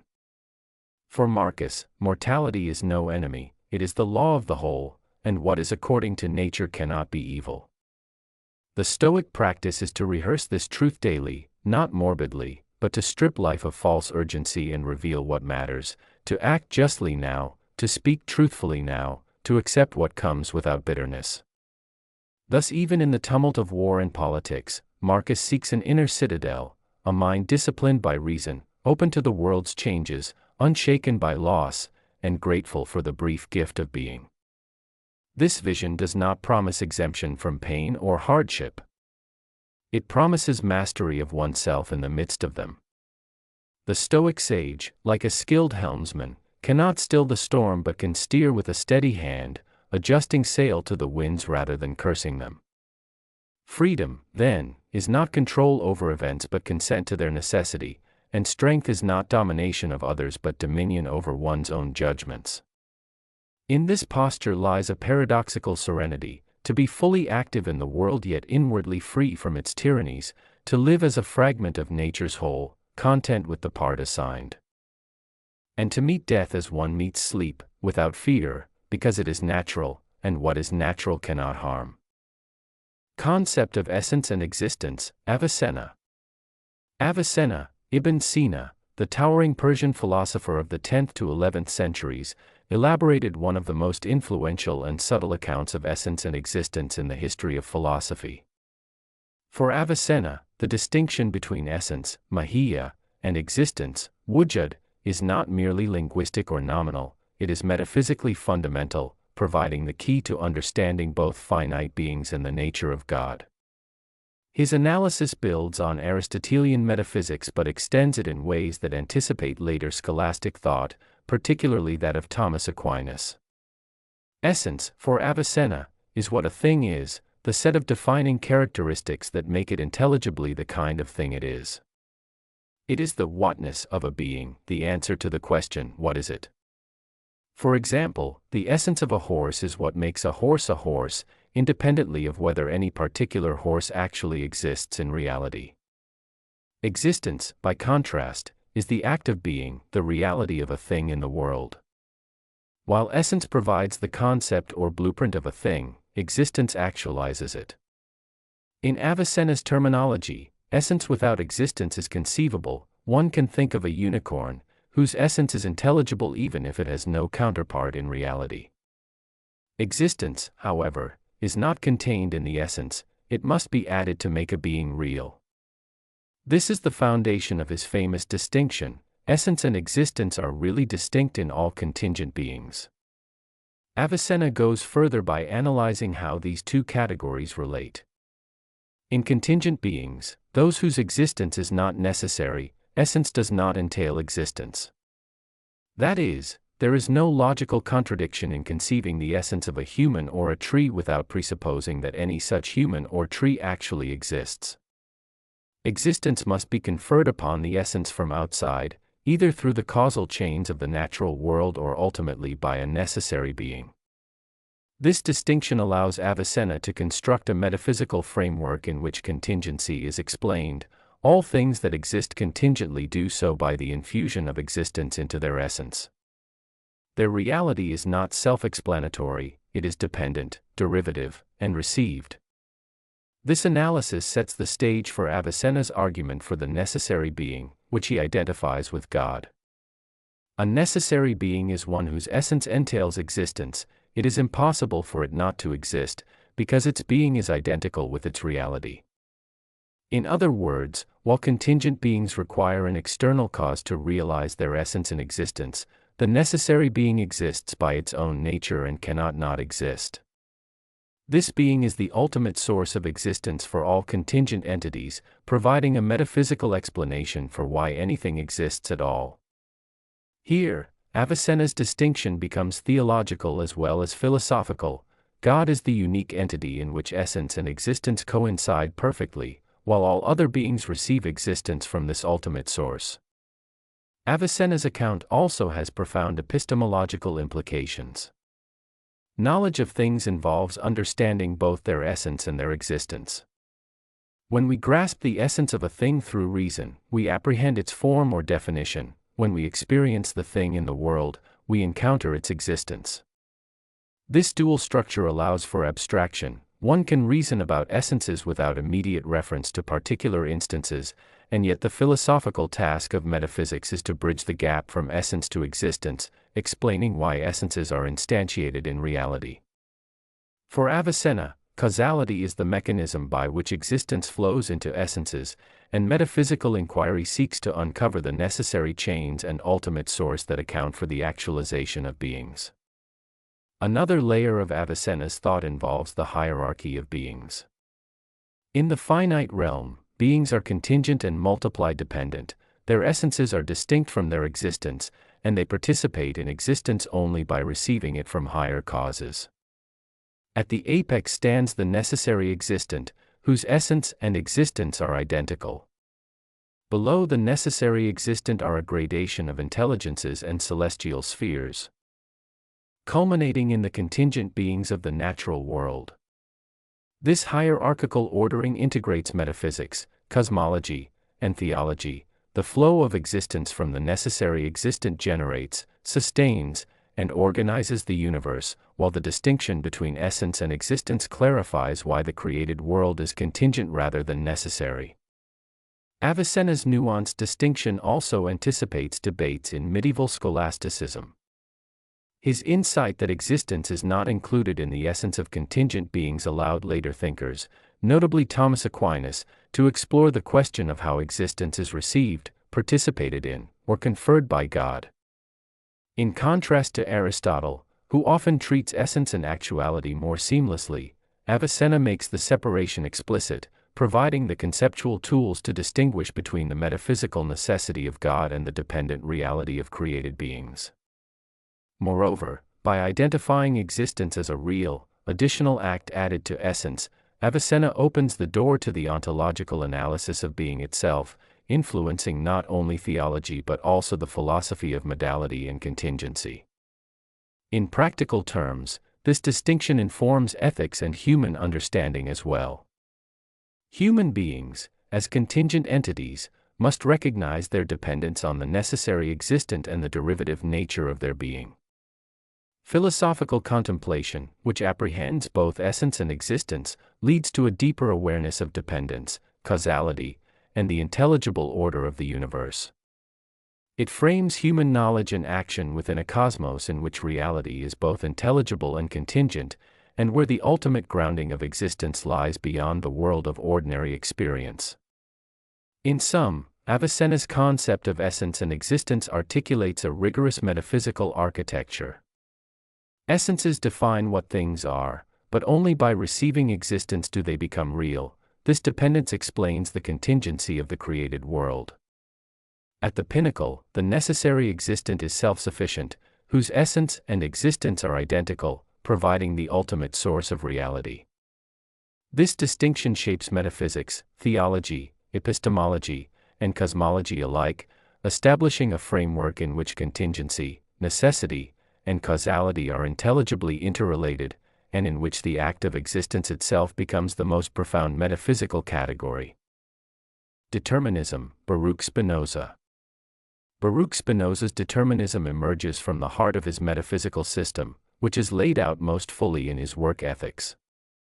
Unlike many philosophers who preserved some space for chance, divine intervention, or free will, Spinoza built a vision of reality that is utterly and unflinchingly necessary.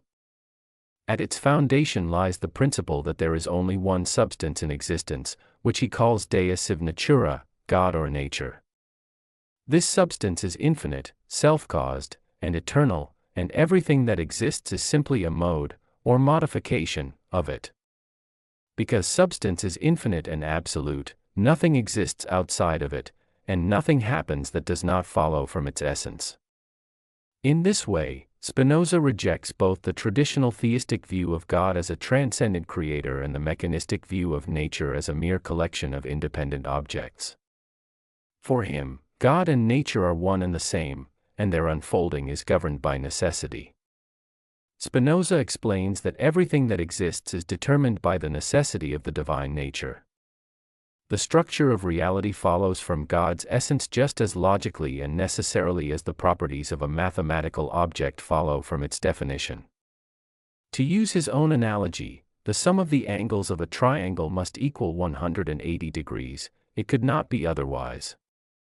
Similarly, every event in the universe, every motion of the stars, every thought in the human mind, every drop of rain, follows with the same inevitability from the nature of God or nature.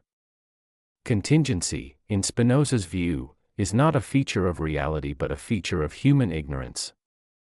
When something seems accidental or random, it is only because we do not yet understand the full chain of causes that led to it.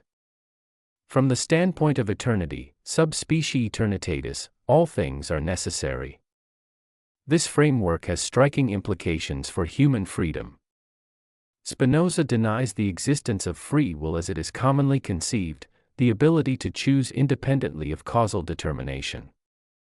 People believe themselves free because they are conscious of their desires but ignorant of the causes that give rise to those desires. A person who feels thirsty and decides to drink water may think they are exercising free choice, but in truth, the decision was determined by bodily processes, environmental factors, past experiences, and ultimately by the laws of nature. To Spinoza, our sense of freedom is like a stone that, having been thrown, imagines that it is flying by its own power. Yet Spinoza does not reduce human life to helpless fatalism. Instead, he offers a redefinition of freedom that transforms the meaning of autonomy. True freedom, for him, is not the ability to escape necessity, but the ability to understand it and to act from the guidance of reason rather than from the blind sway of passions. When a person acts from irrational emotions, anger, envy, fear, they are enslaved by external causes, being pushed and pulled by forces they do not control. But when they cultivate knowledge of themselves and of the world, they begin to act from the necessity of their own nature, understanding how their desires fit into the larger causal order. In this way, freedom becomes synonymous with self-understanding and rational alignment with reality. Spinoza's determinism also reshapes ethics and human relationships. Since everything happens by necessity, moral blame and praise lose their absolute grounding.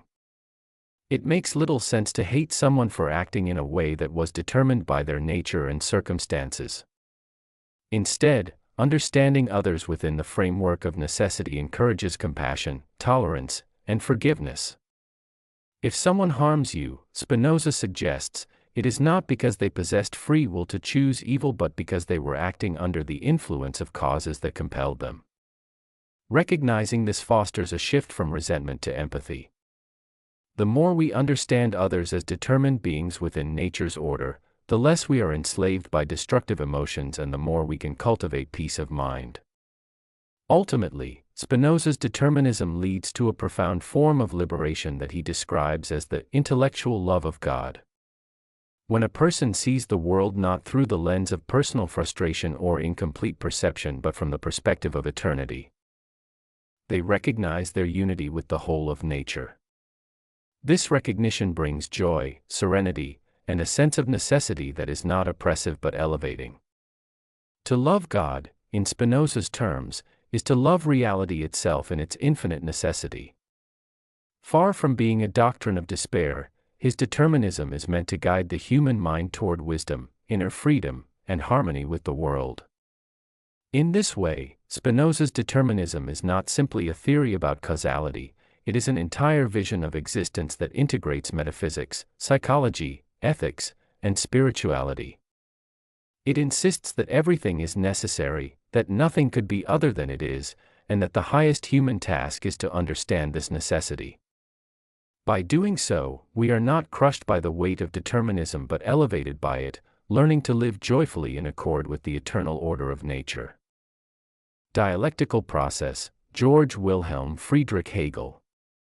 For Hegel, the dialectical process is not a debating trick or a mechanical three-step formula, but the inner movement of reality and thought by which finite determinations expose their limits, negate themselves, and rise into richer, more adequate forms.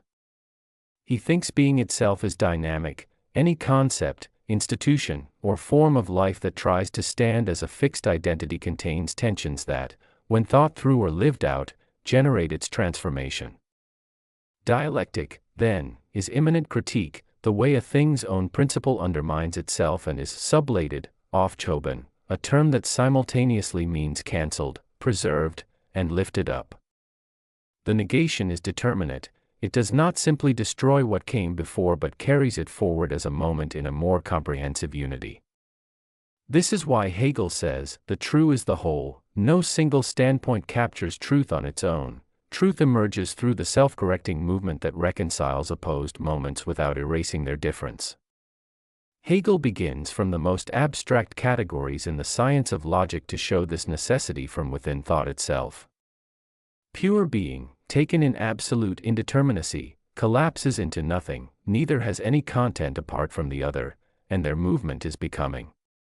That first turn encapsulates the logic of the whole. Abstract identities, when held fast, dissolve into their other, and the living truth is their mediated unity. This pattern deepens as the logic passes from quality, where something is what it is by a limit, to quantity, where difference becomes fluid, and to measure, where quality and quantity reciprocally determine one another. In the doctrine of essence, identity and difference, ground and appearance, cause and effect, pairs the understanding treats as cleanly separate, are shown to implicate each other. Contradiction, which the understanding treats as a disaster to be avoided, becomes for Hegel the root of movement and vitality, because only by encountering and working through contradiction does a concept reveal its finitude and point beyond itself. The logic culminates in the concept, Begriff, where universality, particularity, and individuality are grasped as mutually implicating moments of a concrete universal, a universal that does not float above its instances but organizes and realizes itself in and through them. The endpoint, the idea, is the unity of concept and reality, knowing and being. It is not a static endpoint, but the principle of self-developing rationality that will appear again as living nature and, most fully, as spirit. This same movement is dramatized phenomenologically in the phenomenology of spirit, where consciousness learns, by suffering its own failures, what it is to know. Sense certainty begins with the boast that truth is the sheer immediacy of this here, now, but it cannot say what it claims. To speak that this it must use universals like here and now. The claim undermines itself and gives way to perception, which treats the thing as a unity of properties, only to find that the unity is posited by the perceiver. Understanding then posits forces and laws behind appearances, but discovers that the distinction between appearance and law, or cause and effect, collapses when you follow it through. At each stage the standpoint reveals an internal contradiction. The determinate negation does not leave us with nothing, but preserves insights while correcting their one-sidedness. The most famous episode here is Lordship and Bondage, often called the master-slave dialectic, where Hegel analyzes self-consciousness as the striving for recognition. The self seeks its independence by overcoming another self, but dominance yields only one-sided recognition. The lord depends on the bondsman for the confirmation of his status. Meanwhile the bondsman, through fear and the discipline of labor, transforms the world and himself, discovering an inner independence that the lord lacks. The initial victory proves hollow. The relation sublates itself into a higher form of reciprocal recognition. This is not a moral homily added from outside, it is the immanent logic of the relation. Recognition, for Hegel, is a structural requirement of freedom. A free self is one whose self-determination is mirrored and sustained by other free selves. This insight reappears later as the ethical life of a community and the institutions that stabilize mutual recognition. Hegel's dialectic is equally a theory of history and social institutions. He famously insists that what is rational is actual, and what is actual is rational, by which he does not mean that everything that exists is good, but that what counts as actual, as opposed to merely existent, is the unfolding of a rational form that both explains and criticizes the given. Social forms are actual insofar as they realize freedom, and they become unactual, internally contradictory, when they undermine the very ends that justify them. In the philosophy of right he shows how the abstract right of the person, property and non-interference, sublates into morality, the inwardness of intention and conscience, which in turn must be sublated into ethical life, Sittlichkeit, the family, civil society, and the state, because purely inward morality cannot secure the conditions of freedom on its own. Civil society, driven by market exchange and legal equality, produces both wealth and poverty. Its contradictions demand mediating institutions, corporations, public regulation, the rule of law, and ultimately a rational state, understood not as despotism but as the public order that reconciles individual freedom with the common good. This is dialectic at work. Each sphere is not refuted from the outside but shown to be incomplete on its own terms, pointing beyond itself to the conditions that make its promise real. Key to all of this is Aufhebung, sublation, in its triple sense. When a determination is sublated, it is negated inasmuch as its claim to absoluteness is denied, preserved insofar as its truth is retained as a moment, and elevated inasmuch as it reappears within a richer whole. The dialectic is therefore not a compromise between extremes or a median balance, but a reconstruction that both rescues and reorders the truth of opposed positions.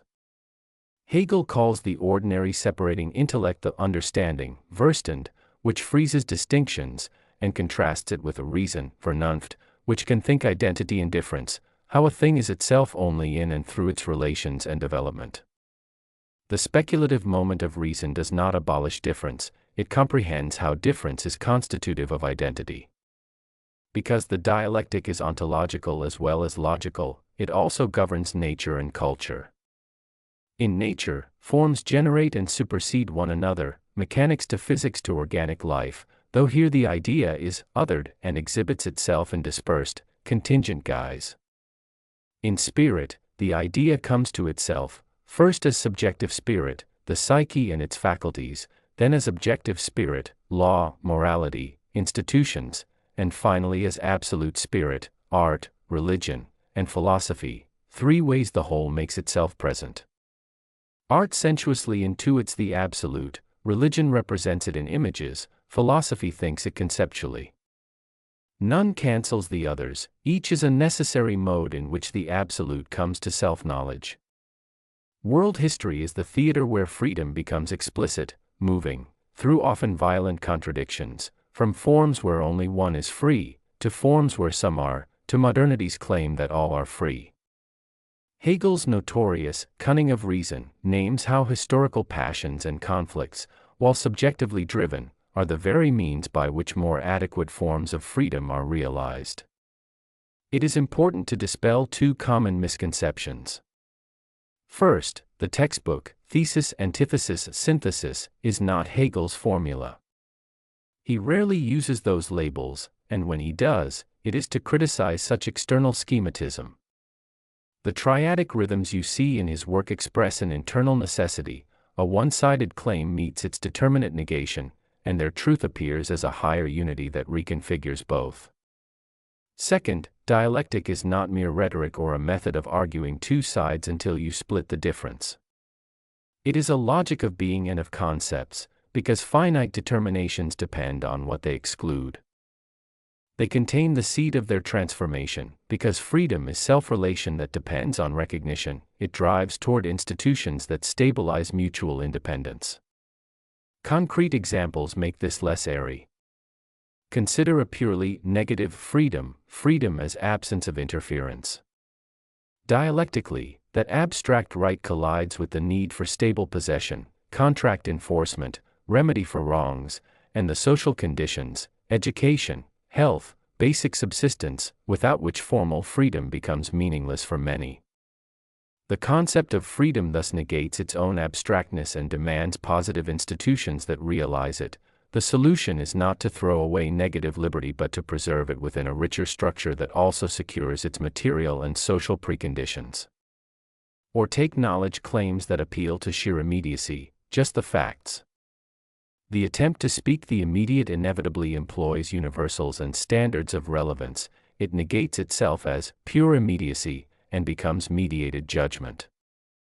In both cases, dialectic explains why one-sided truths are unstable and how their correction does not abandon but reorganizes them. What results is a distinctive picture of rationality and normativity.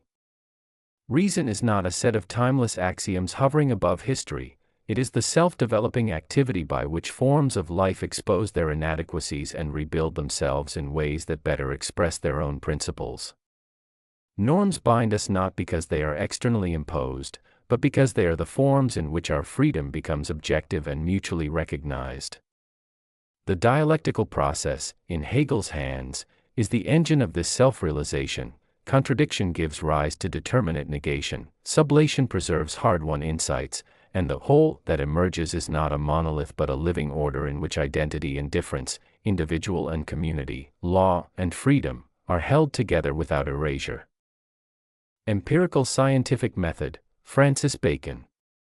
Francis Bacon's empirical scientific method is less a single neat recipe than a programmatic reorientation of how we investigate the world, from passive acceptance of received authorities and syllogistic deduction to active, patient, and systematic interrogation of nature by observation, experiment, and careful induction.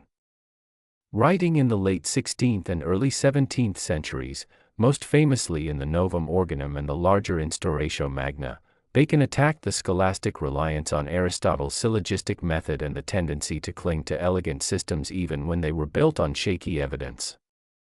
For Bacon, good knowledge begins with humility about our cognitive limits, proceeds by rigorous collection and organization of empirical instances, and culminates in genuinely useful, reliable generalizations, axioms grounded in nature itself rather than inherited dogma.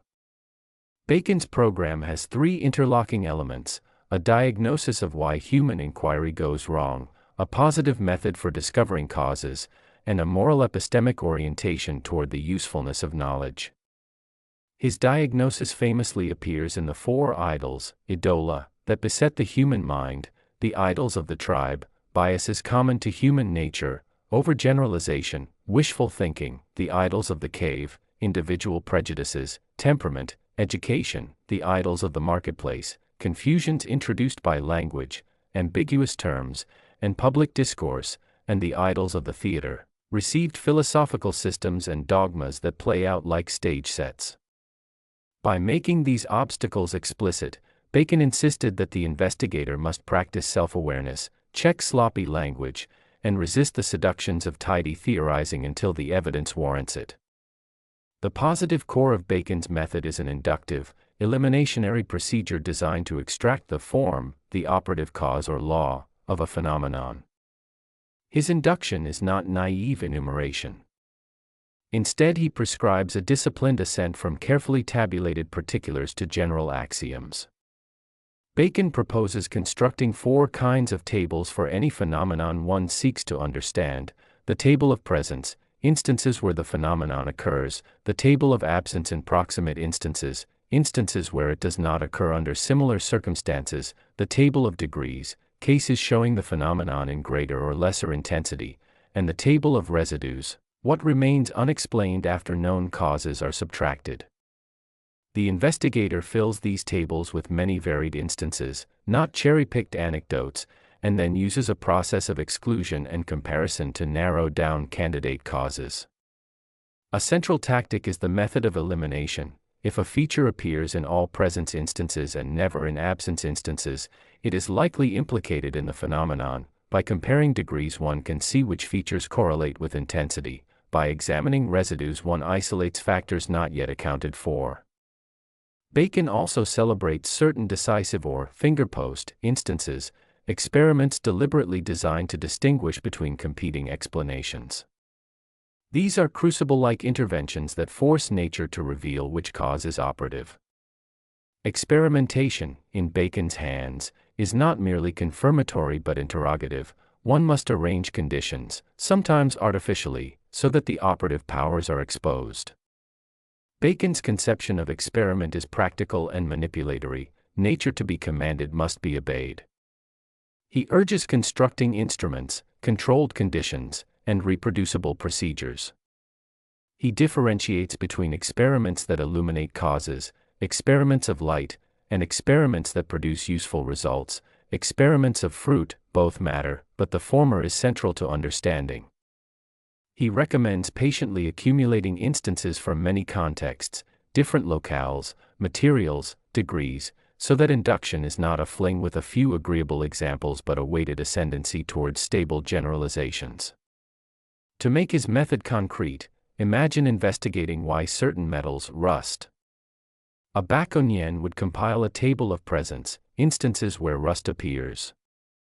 Iron exposed to damp sea air, submerged iron in stagnant water, iron left in humid cellars, a table of absence in proximate instances, instances where rust is absent, iron kept in a dry, ventilated room, iron alloyed with other metals, iron coated with oil, and a table of degrees, more rust with prolonged exposure, faster rusting with salt spray, slower with coatings. The table of residues would list what is left unexplained after accounting for obvious correlates. Then one would design fingerpost experiments, systematic manipulations of moisture, air exposure, salts, to see which factors are necessary or sufficient. Through such elimination and testing, one moves from mere association to a robust claim about the causal powers at work.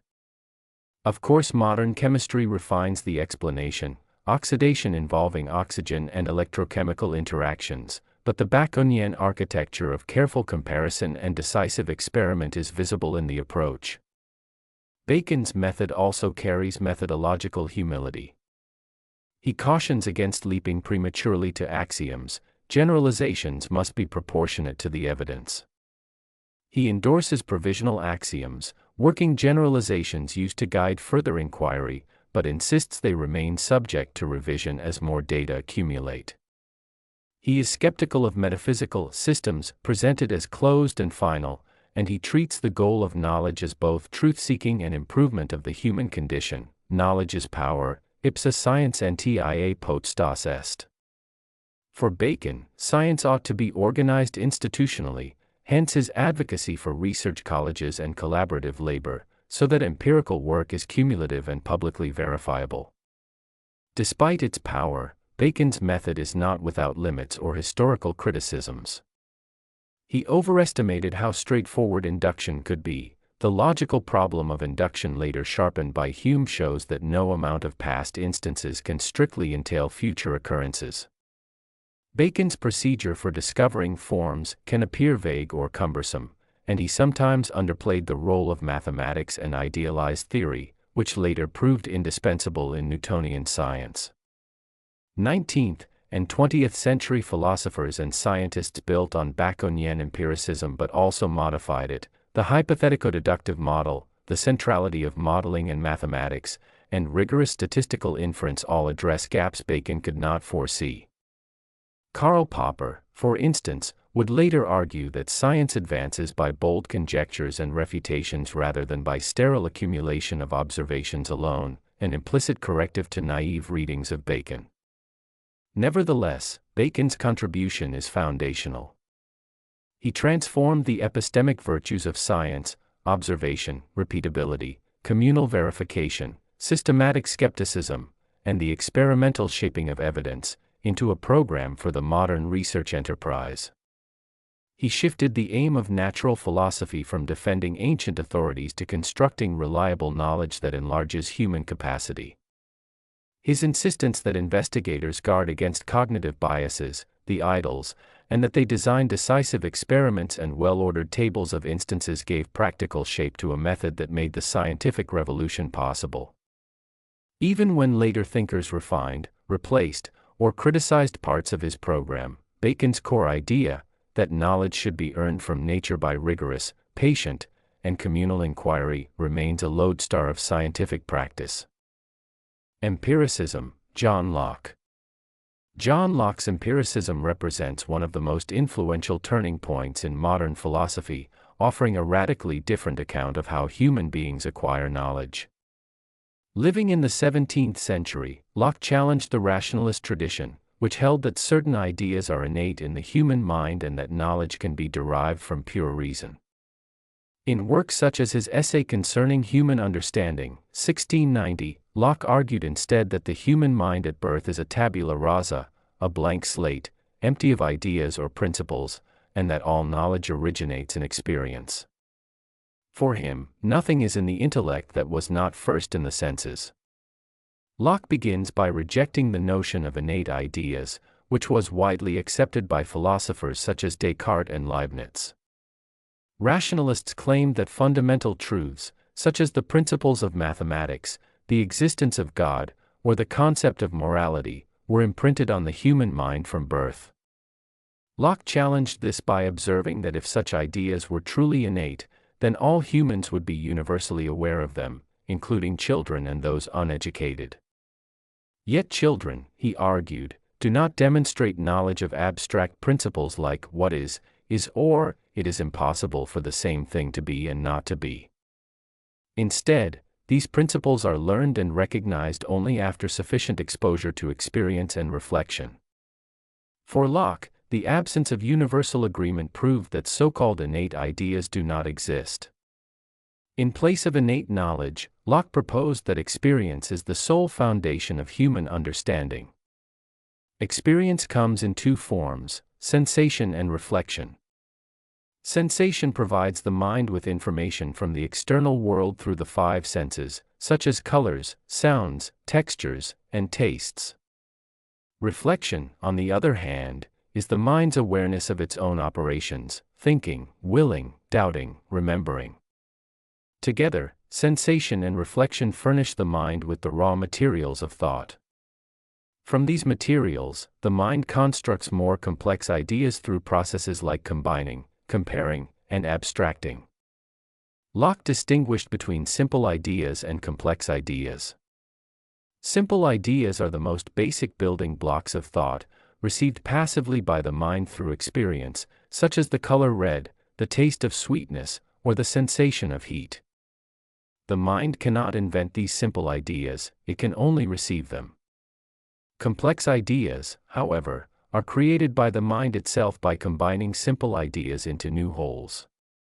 For example, the complex idea of an apple includes simple ideas of roundness, redness, sweetness, and solidity, all brought together by the mind. In this way, Locke saw the human intellect as active in organizing and shaping experience, though still entirely dependent on experience for its content. Another important feature of Locke's empiricism is his theory of qualities. He argued that objects in the world possess primary qualities, such as shape, motion, number, and solidity, that exist independently of our perception. These qualities are objective and remain in the object whether or not we perceive them.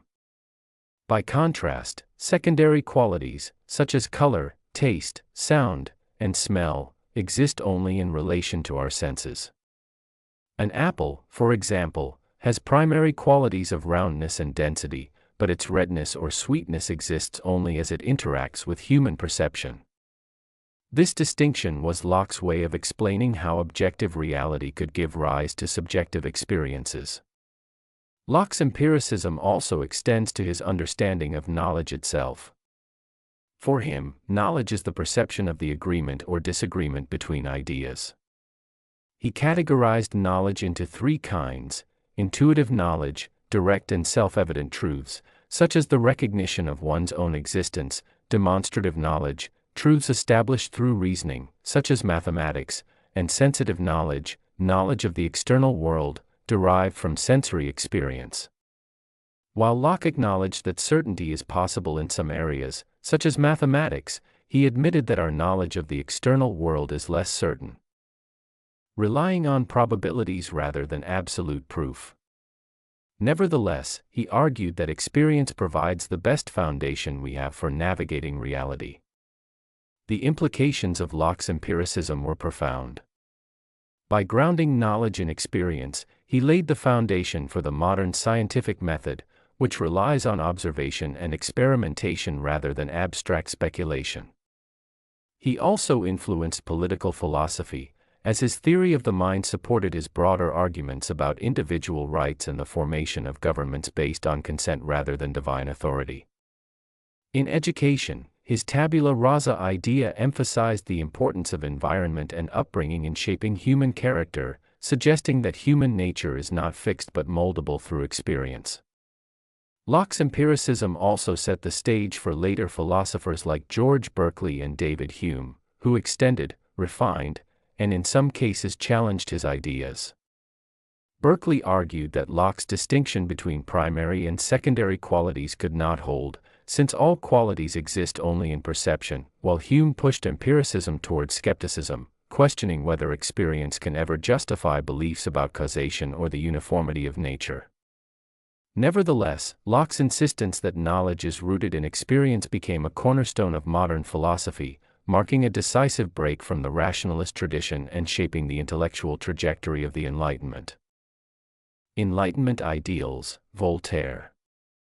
Voltaire, one of the central figures of the French Enlightenment, embodied the ideals of an era that sought to replace superstition, dogma, and arbitrary authority with reason, critical inquiry, and the pursuit of human progress. His writings, satire, and relentless advocacy helped to crystallize what we now call Enlightenment ideals, though he himself often articulated them with a sharp wit rather than in systematic philosophical treatises. To understand these ideals through Voltaire's thought is to enter a world where the freedom to think, speak, and challenge entrenched powers becomes the highest weapon against ignorance and tyranny. At the heart of Voltaire's Enlightenment vision was an unwavering commitment to reason. He believed that human beings, by exercising their rational faculties, could expose falsehood, correct injustice, and improve society. Reason was, for him, the antidote to centuries of superstition and blind obedience enforced by both church and monarchy.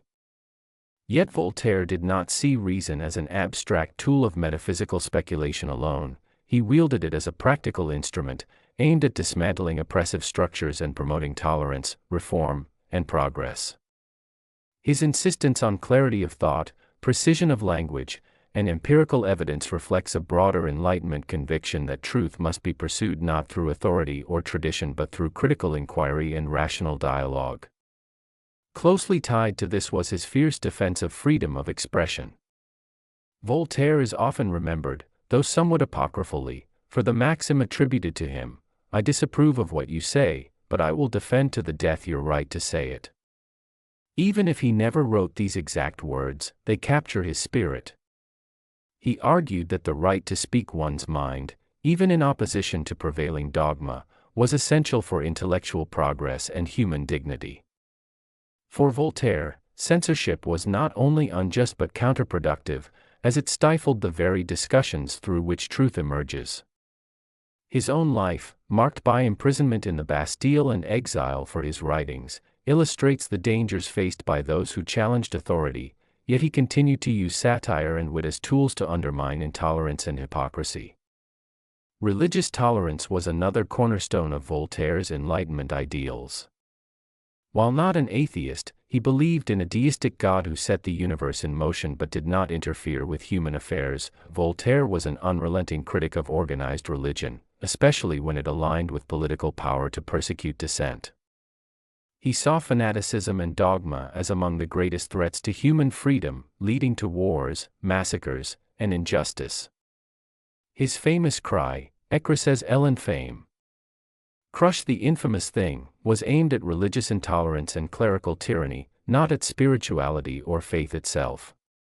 Voltaire argued that a diverse society with multiple faiths coexisting peacefully was far safer and more just than one dominated by a single dogmatic authority.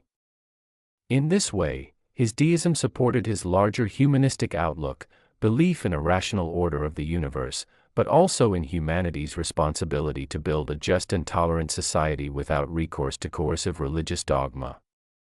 Voltaire also contributed to the Enlightenment's broader vision of political reform. While he was not a revolutionary in the sense of calling for the overthrow of monarchies, he consistently denounced arbitrary rule, privilege, and abuses of power. He admired constitutional monarchy, such as that of England, where the rule of law and some degree of parliamentary representation limited the authority of the sovereign. He advocated for reforms that would reduce oppression, protect civil liberties, and allow merit and reason, rather than birth and tradition, to shape social advancement. His criticism of entrenched aristocratic privilege and his support for justice and equality before the law helped lay intellectual groundwork for later democratic movements, even if Voltaire himself was wary of popular revolution. Another key Enlightenment ideal expressed by Voltaire was faith in progress. He believed that through education, reason, and reform, human societies could improve materially and morally. His philosophical dictionary and his popularization of scientific discoveries reflected this conviction. Knowledge should not be locked away in academies or churches but shared broadly with the public to elevate the general condition of humanity. At the same time, Voltaire remained deeply skeptical of utopian visions. His satirical novel Candide famously mocked overly optimistic philosophies, such as Leibniz's claim that we live in the best of all possible worlds. For Voltaire, progress was real and possible, but it came not from metaphysical speculation or blind optimism but from practical action, reform, and the tireless struggle against ignorance and oppression. Voltaire's Enlightenment ideals thus weave together a set of commitments: reason as the guide of life, freedom of thought and expression as essential to truth, tolerance as the foundation of peace, political reform as necessary for justice, and education as the path to progress. These ideals were not abstract dreams but principles he embodied in his writings and public interventions. He fought against judicial corruption, spoke out in defense of wrongly accused victims of religious intolerance, and exposed the cruelty of institutions that abused power. The legacy of Voltaire's Enlightenment ideals is profound. They inspired movements for civil liberties, secular governance, and human rights. They also warned against the dangers of unchecked authority, whether religious or political. Yet his thought remains nuanced. He did not advocate for pure democracy or revolutionary upheaval, but rather for steady, rational reform rooted in tolerance and freedom. His vision reflects both the aspirations and the limitations of Enlightenment thought, offering a model of engaged intellectual activism that continues to resonate in modern debates over free speech, religious pluralism, and the balance between reason and tradition. Existence precedes essence, Jean-Paul Sartre. Existence precedes essence is the shorthand for Jean-Paul Sartre's most decisive claim about what it is to be human. We appear in the world first, and only afterward define ourselves by what we make of our existence.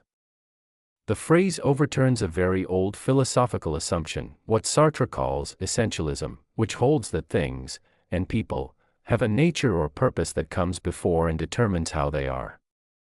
A crafted object, like a knife, illustrates the traditional view. The maker conceives an essence, this is a knife, i.e., something for cutting, and then produces an object that realizes that essence. For Sartre, human beings cannot be understood this way. There is no pre-given human blueprint handed down by God, nature, or a metaphysical design. First there is a human subject thrown into the world, and then, by choosing, acting, and projecting projects, that subject becomes what he or she is. To unpack the claim, it helps to separate the two terms. By existence, Sartre means the brute fact of being there, the immediate presence of a conscious subject who experiences, decides, cares, and suffers. By essence, he means the defining properties, purposes, or form that would tell you, prior to any actions, what a thing is meant for. In Sartre's anthropology, unlike a tool, a human being is not made according to a predetermined function. The result is a radical inversion of priorities. Human reality is not explained by a fixed nature but by the living activity that continually projects and recreates itself. From this metaphysical reversal flow a cluster of ethical and psychological consequences that Sartre explores with almost clinical insistence. The first is radical freedom. If there is no human essence that prescribes who one must be, then each person is free to choose and to make of themselves what they will. This freedom is not merely the possibility to do different actions, it is an ontological condition. Consciousness is essentially a, for itself, pour soi, a being whose very being is to transcend what it is toward projects and possibilities. Human reality is thus projectual. We are always towards something, aiming, interpreting, and choosing. Freedom, however, is not an unalloyed blessing in Sartre's account, it is also the source of existential weight.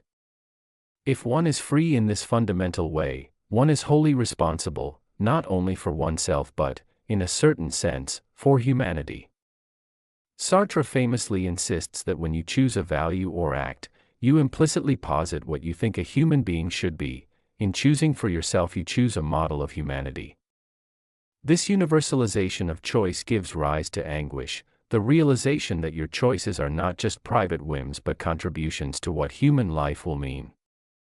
There is also the sense of abandonment, Sartre's word for the loss of any comforting, transcendent guarantor, God, absolute moral law, that might excuse or determine our choices. With God's non-existence, a central premise of Sartre's existentialism, the shelter of divine purpose disappears, we stand alone, compelled to give our lives shape. That combination of freedom and abandonment helps explain one of Sartre's most influential psychological diagnoses, bad faith, mauvaise foi. Bad faith is the attempt to flee the burden of freedom by pretending one is something one is not, by reducing one's being to facticity, roles, or fixed traits. The classic example Sartre offers is the café waiter who performs his role with exaggerated waiterishness, as if his identity were merely his job and nothing more, thereby denying that he could choose differently.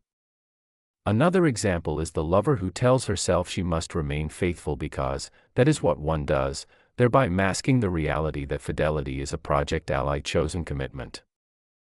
Bad faith is duplicitous because it simultaneously depends on freedom. One must freely choose to be in bad faith, and denies it. Sartre's ethical demand is thus authenticity, to acknowledge one's freedom, accept responsibility for one's projects, and act without hiding behind social scripts or deterministic excuses. Sartre's ontology supplies a helpful distinction for seeing how freedom coexists with constraint. Facticity versus transcendence. Facticity are the givens of one's situation, birthplace, social class, bodily traits, past actions, the historical moment, that set limits and shape possibilities. Transcendence is the for itself's capacity to project beyond those limits, to imagine alternatives, and to act. Authentic existence does not pretend that facticity vanishes, it recognizes and negotiates the tension. For example, being poor is a facticity that constrains one's choices, but poverty does not determine one's values or eliminate the responsibility to choose within those constraints. Sartre stresses that freedom is exercised always in circumstances, it is not absolute caprice but a situated responsiveness. The social dimension is crucial and somewhat paradoxical in Sartre. Other people are necessary interlocutors, their looks and judgments objectify us and can limit our freedom by fixing us into roles. Sartre's celebrated analysis of the look shows how the gaze of another can turn a person into an object, reducing their fluid selfhood to an observed thing and thereby generating shame or hostility. Yet others are also essential for recognition and for the very projects by which we define ourselves. Freedom is relational. Moreover, because every individual's choices implicitly propose a model for humanity, ethical life is inevitably interdependent. Sartre's later political thought, his call to engagement, flows from this, since the individual is free but also bound to others by the universalizable consequences of choice, committed collective action becomes an ethical imperative. Sartre's thesis also reframes the source and meaning of values. Without a transcendent essence or divine law, values are not discovered as existing independently, they are created through human projects. That makes Sartrean morality existential and creative. One authentic subject decides what matters and embodies it in action. Critics worry that this leads to subjectivism or moral relativism. If everyone creates values, how can we adjudicate conflicts? Sartre answers, in effect, that responsibility and the intersubjective consequences of our choices provide constraints. We cannot choose without facing the implications for others, and the recognition that our choices model humanity supplies a check against arbitrary whim. Common misunderstandings are worth correcting. Sartre does not deny that humans have biological needs, social dispositions, or psychological tendencies. Existence precedes essence is not a denial of constraints but a claim about explanatory primacy. Our identity is not exhaustively explained by a fixed human nature. Nor does Sartre endorse heedless license. The awareness of freedom brings with it a heavy moral burden.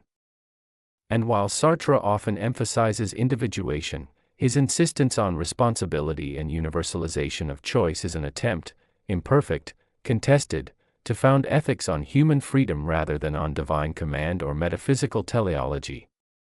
Historically, the slogan became widely known because Sartre used it to defend existentialism in the public lecture, Existentialism is a Humanism, 1946, where he tried to show that existentialism affirms human dignity and responsibility. Philosophers have debated many aspects of his account, whether the ontology of the for itself is coherent, whether the leap from descriptive freedom to normative responsibility is justified, and whether his account overemphasizes individual autonomy at the expense of social structures. Later existentialists and Marxists picked up these tensions. Sartre himself attempted to synthesize existentialism with Marxism in his later work, acknowledging that political and economic structures shape and limit freedom profoundly. At its most compelling, Existence Precedes Essence is an invitation as much as an insight, an invitation to take seriously the dramatic fact that each person is a self-making agent. It insists that we cannot hide behind roles, that our choices matter more than inherited labels, and that meaning must be forged in the arena of lived projects. It locates dignity in the power to choose and danger in the tendency to abdicate that power. Whether one accepts all of Sartre's metaphysical claims or not, the idea forces a confrontation with the uncomfortable freedom of being. Thrown into a world without predetermined answers, we must nonetheless choose, create, err, repair, and, in doing so, define what human life will mean. Existentialism, Soren Kierkegaard. Soren Kierkegaard is often called the father of existentialism because he shifted philosophy's focus away from abstract systems and universal categories, and toward the lived reality of the individual, their choices, their anxieties, and their relationship to existence itself. For Kierkegaard, the essential problem of philosophy is not to construct an all-encompassing system, as Hegel attempted, but to confront the concrete reality of human existence, finite, fragile, and filled with uncertainty. He believed that truth, especially the truth about how one should live, cannot be reduced to detached reasoning or objective knowledge. Instead, it must be grasped subjectively, through inward passion, decision, and faith. Existentialism in Kierkegaard's sense is not primarily a doctrine, but an orientation. It is the insistence that the question of existence belongs to the single individual, not to humanity in the abstract. Kierkegaard emphasized that human beings are not simply rational entities but paradoxical creatures caught between different dimensions of life. We are both temporal and eternal, finite and infinite, body and spirit. This tension generates a deep sense of anxiety, which he called angst or dread.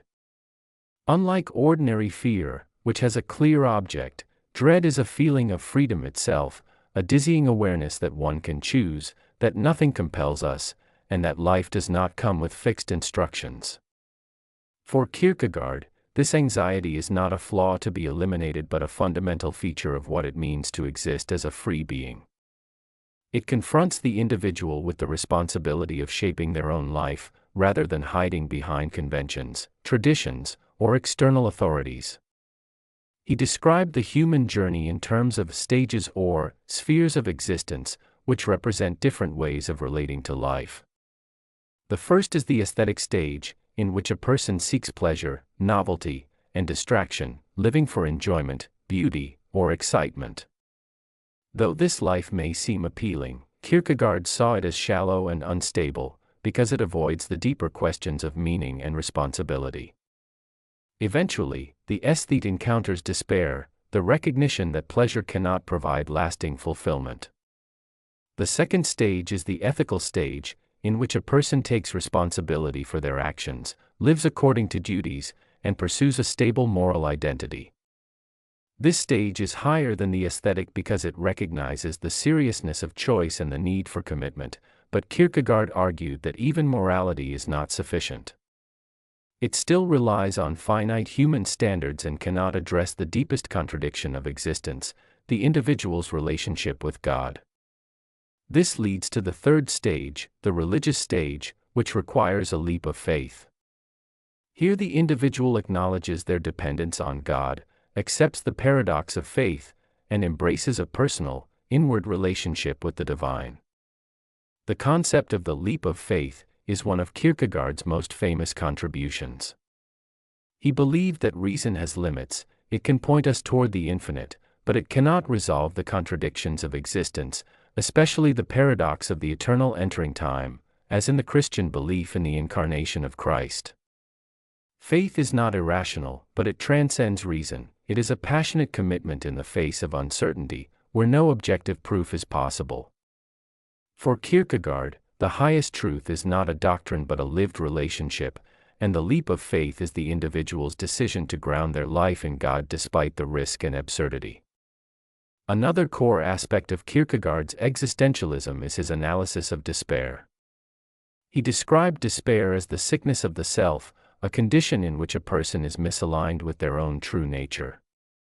Despair arises in different forms: the despair of not recognizing oneself as spirit, the despair of trying to be self-sufficient without God, or the despair of refusing to accept one's dependence on the eternal. For Kierkegaard, despair is not simply psychological but spiritual. It reflects the individual's failure to live authentically in relation to themselves and to God.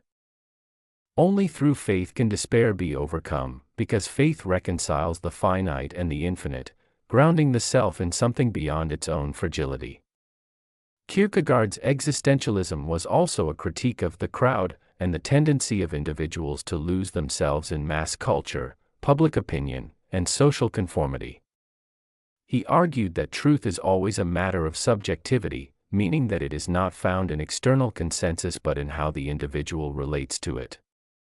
To say that truth is subjective does not mean that anything goes, rather, it means that the value of truth lies in the depth of one's personal appropriation of it.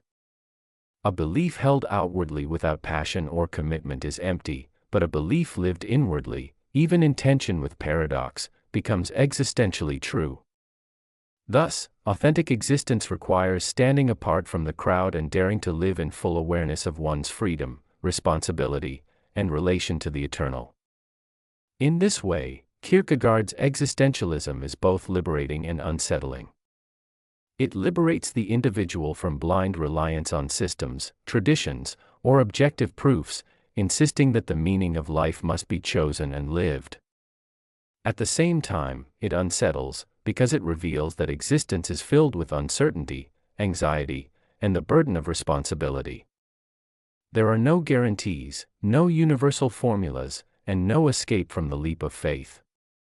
For Kierkegaard, this is precisely what makes existence authentic. It is a task, a challenge, and a risk, not a static condition.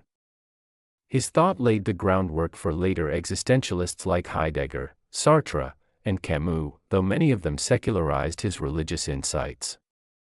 Where Kierkegaard saw faith as the ultimate response to existence, later thinkers often emphasized human freedom and responsibility without reference to God. Yet the core themes he introduced, the primacy of the individual, the inevitability of anxiety and despair, the necessity of choice, and the demand for authenticity, remain central to existentialist philosophy.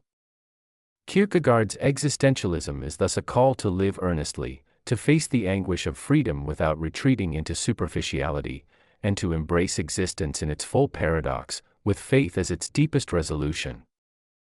Mathematical harmony as the essence of reality, Pythagoras. For the Pythagoreans, the world's deepest architecture was not made of earth, fire, air, and water but of number and proportion.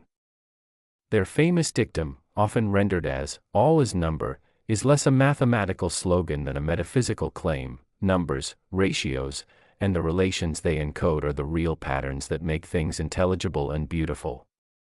To grasp the cosmos is, in the Pythagorean picture, to grasp its arithmetic and harmonic structure. What we take for material diversity is, at root, a web of numerical relations ordering shape, motion, sound, and even the soul. This conviction grew from very concrete discoveries.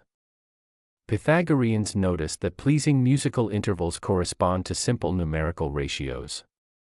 When a string is divided so that one length is half another, the resulting tones form an octave. When lengths stand in the ratio 2 to 3, the interval is a fifth, 3 to 4 yields a fourth. These are not merely curiosities of the ear but clues to a far-reaching principle. What counts as consonant or harmonious is governed by simple, small number relationships. Legend has it that Pythagoras discerned these relations after hearing hammers in a smithy and experimenting with a monochord, sliding a bridge along a string to produce different pitches, so that from acoustical facts one is led to metaphysical inference. If music, one of the most immediate phenomena, arises from number, perhaps number structures everything. Pythagorean thought generalizes this musical insight. The tetractes, the symbol formed by the first four integers, 1, 2, 3, 4, summing to 10, became a sacred emblem because it encodes fundamental numerical relations and spatial patterns, points, lines, planes, and solid figures. The numbers 1 to 4 generate the first geometrical forms and, for the Pythagoreans, provide a template for cosmic order. Number is not merely a convenient way of counting things, it is the essence by which forms are determined. A triangle is what it is because of the numerical relations among its sides and angles. Proportion, not brute material, is its defining truth. Metaphysically, then, mathematical harmony acts as cause and criterion. Numbers cause stability and generate structure, the proportions that make a building stable, the ratios that produce pleasing sound, the geometric relations that determine a regular solid. These are not accidental properties but the principles that give matter its intelligible form.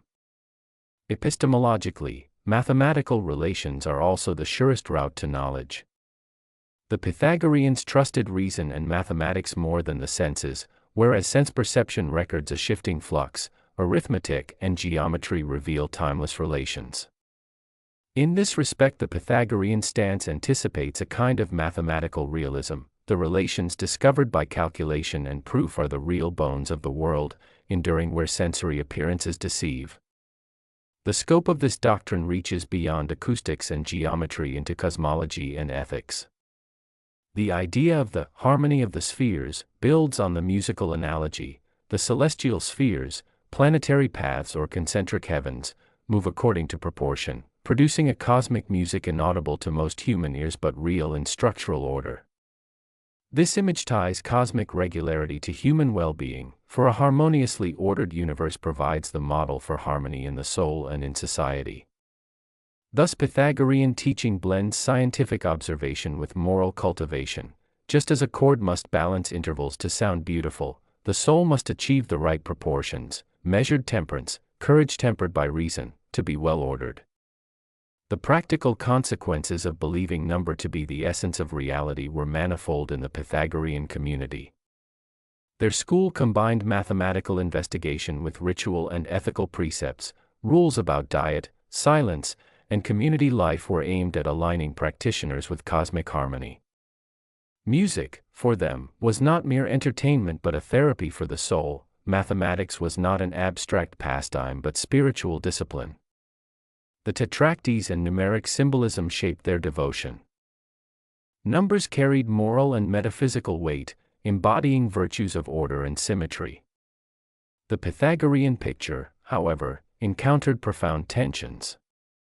The discovery of incommensurable magnitudes, most famously the square root of 2, which cannot be expressed as a ratio of two integers, presented a crisis. If the universe were founded wholly on ratios of whole numbers, an incommensurable length exposed a gap in that arithmetic ontology. Historical accounts suggest that this discovery troubled the early Pythagoreans deeply. Some narratives say it was suppressed or treated with secrecy. Philosophically, the episode marks an important moral of the Pythagorean project. A metaphysics rooted in simple numerical harmony must grapple with the recalcitrant facts that resist finitary description. Despite such difficulties, the Pythagorean legacy proved extraordinarily influential. Plato absorbs and transmutes Pythagorean motifs, mathematical order, harmony as ideal, and the centrality of number, into his own theory of forms and into dialogues where mathematical study is a path to higher understanding. Later Platonists, Neoplatonists, and medieval thinkers preserved the sense that mathematical relations are metaphysically privileged. In the early modern period, Kepler and Galileo renew the Pythagorean spirit in scientific guise. Kepler literally sought melodic ratios among planetary motions. Galileo famously declared that the book of the universe is written in the language of mathematics. The modern science's success in mathematizing phenomena, mechanics, electromagnetism, quantum theory, echo this ancient intuition that number is the scaffolding of nature, even as the specific ontology the Pythagoreans proposed is transformed. Critically, however, the Pythagorean thesis raises enduring philosophical questions. Does the numerical character of successful scientific description imply that reality is literally made of numbers, or does it mean that mathematics is the most effective language humans have devised to model patterns in nature? Are mathematical entities discovered, a kind of mathematical Platonism, or invented, nominalism or constructivism? Pythagoreanism tends toward the former. Number has a prior, almost sacred reality. Modern philosophy of mathematics continues to debate whether such realism is tenable, especially in light of mathematical pluralism and the abstractness of higher set theoretic objects. Finally, the Pythagorean idea must be appreciated as a singular blend of observation, abstraction, and spiritual meaning. It begins in empirical facts, the consonance of intervals, the regularity of polygons, and blossoms into a sweeping metaphysical claim about essence, that proportion and number are what lend reality its order, beauty, and intelligibility.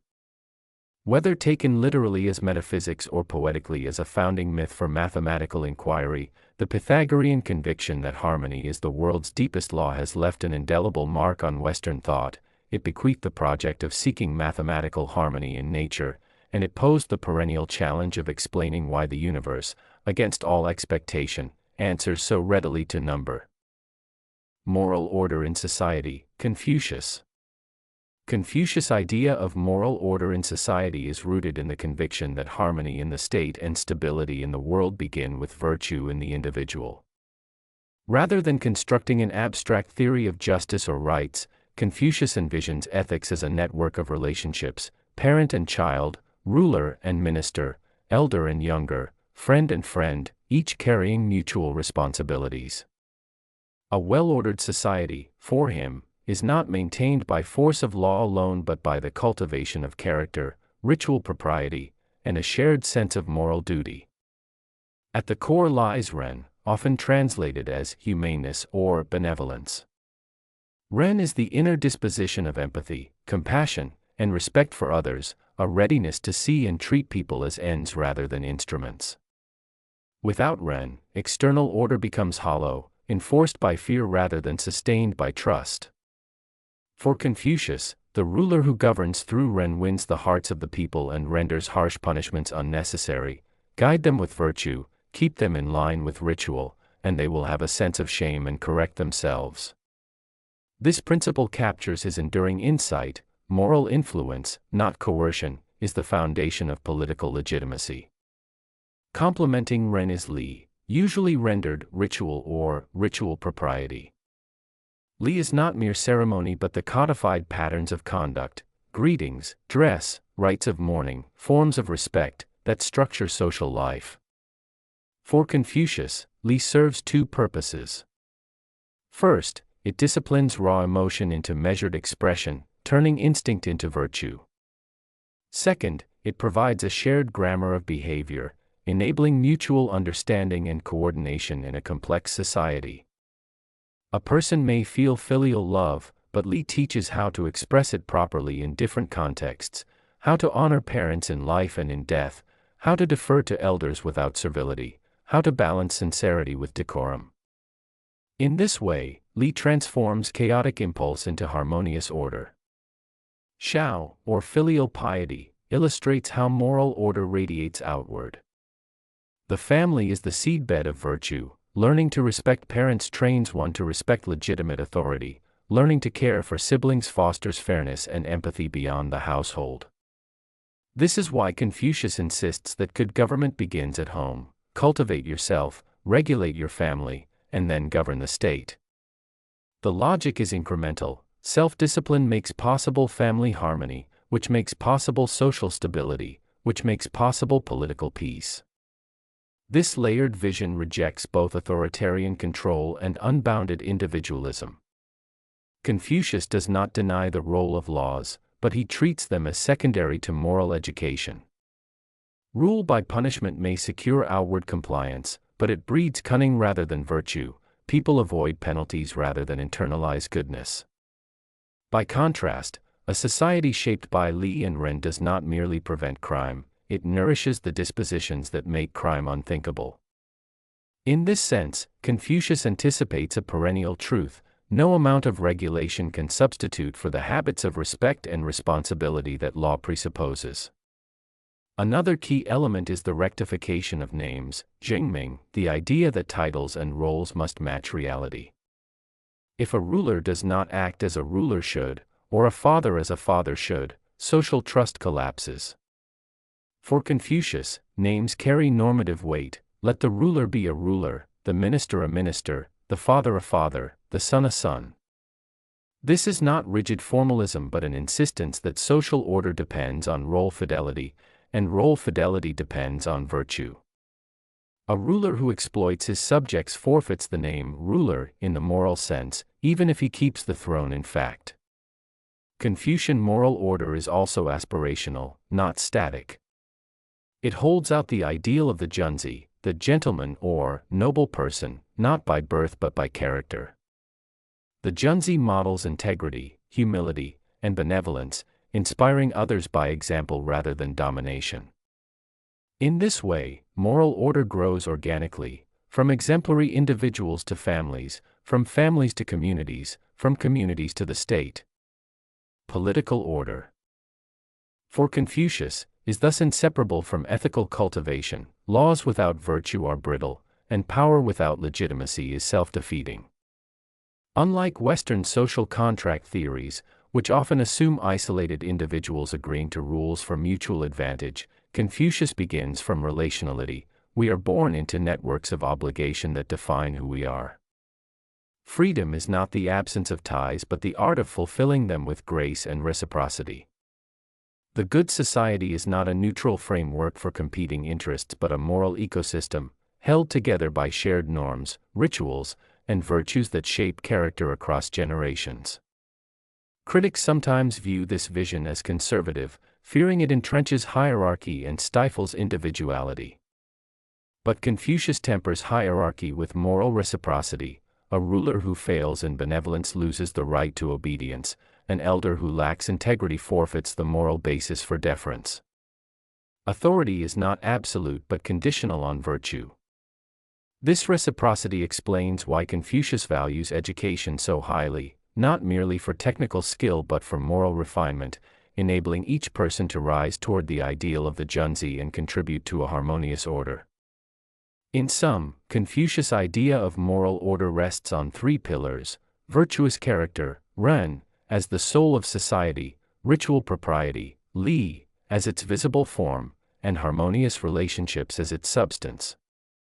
Laws and punishments may check chaos, but only the slow, patient work of moral cultivation, beginning with the self and radiating outward, can sustain a society where harmony is more than enforced compliance.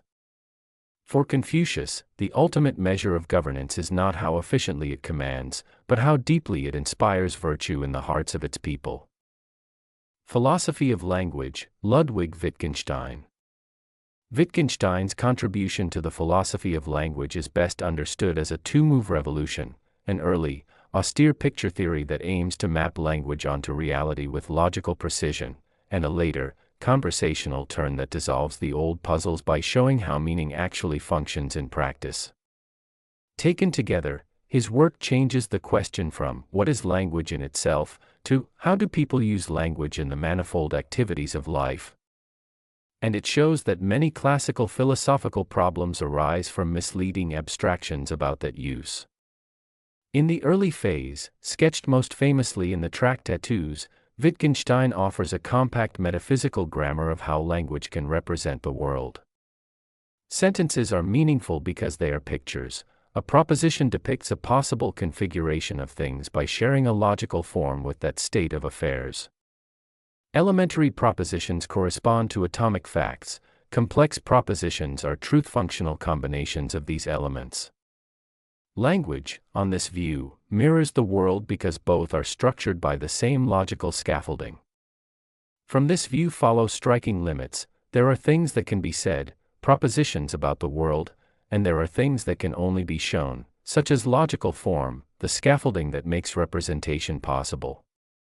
Ethics, aesthetics, and the mystical, for Wittgenstein, lie beyond the sayable. They are important but unsayable in propositional language. The Tractatus closes with the paradoxical exhortation to recognize the value of its own propositions and then to discard the latter after climbing it, useful rules for clearing away confusion, but not the last word on life. Wittgenstein's later work, in particular the Philosophical Investigations, repudiates the idea that language is essentially a single, picture-like mechanism. Instead, he famously replaces pictures with the image of many language games, the myriad forms of speaking and acting in which words acquire meaning. A word does not have its meaning by standing for an object alone, its meaning is its use in the language. Asking, what is the meaning of pain, is answered not by a metaphysical definition but by examining how the word functions in contexts, how we report, complain, heal, or describe pain. This simple reformulation has massive consequences. It dissolves the search for private definitions or fixed essences and redirects attention to practice, custom, and competence. Two technical motifs in the later writings carry much of the force. First, the family resemblance idea. Many concepts do not share a single defining feature but are related by overlapping similarities, like members of a family sharing various traits without any one feature being universal. Philosophical attempts to capture an essence of game, language, or mind therefore misfire if they insist on necessary and sufficient conditions. Second, the private language argument, a language intelligible to only a single individual, used to name inner sensations in ways that admit no public criteria of correctness, is incoherent. Meaning requires rule following, and rule following presupposes communal norms.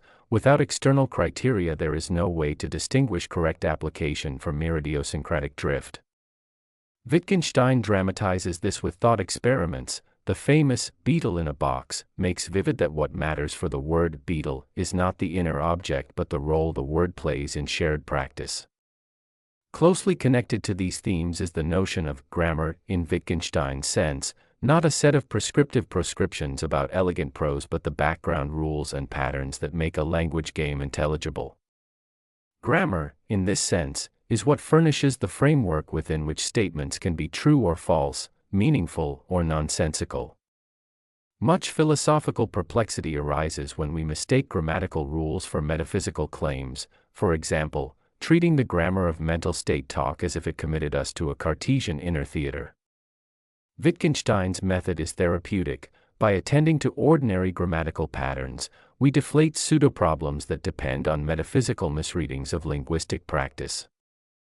Wittgenstein's account also reframes central debates about reference, sense, and rules. Rather than positing a static mapping from words to world or a private repository of meanings, he emphasizes social practices, exemplification, and ostensive instruction, how children learn words by being shown examples within activities. This does not entail a simple behaviorism. Wittgenstein insists on the sophistication of practices that sustain meaning, abilities to apply concepts, to notice exceptions, to give and follow reasons. Rule following is not a mysterious mental act but a patterned competence embedded in forms of life, customs, institutions, methods of teaching and correction. The philosophical payoff is both negative and positive. Negatively, Wittgenstein deflates foundationalist hopes for a single, context-free theory of meaning and undermines philosophical certainties that depend on reified notions of language, e.g., the idea that words secretly point to mental images or essences. Positively, he recovers a rich texture of human communicative life: metaphor, command, description, question, joke, promise, entreaty, each a different language game with its own criteria of correctness and its own kind of meaning. Understanding language, then, is not building an ideal semantic machine but learning to see how various practices hang together. Controversies and consequences follow. Wittgenstein's later views inspired the ordinary language school and major shifts in analytic philosophy toward pragmatics and the study of language use. His private language and rule-following remarks provoked extended debate. Kripke's famous skeptical interpretation of rule-following sparked a literature on whether Wittgenstein's point is psychological skepticism or a normative, social lesson about meaning. Even critics who resist Wittgenstein's therapeutic dismissal of grand theories often acknowledge his core insight. Philosophical confusions frequently arise from abstracting words from the contexts that give them life.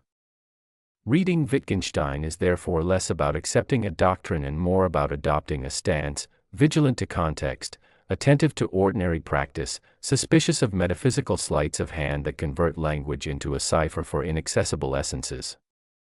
His philosophy of language turns philosophy into an exercise in linguistic anthropology, describe the forms of life in which we speak, trace the grammar that frames our questions, and many supposed problems simply vanish.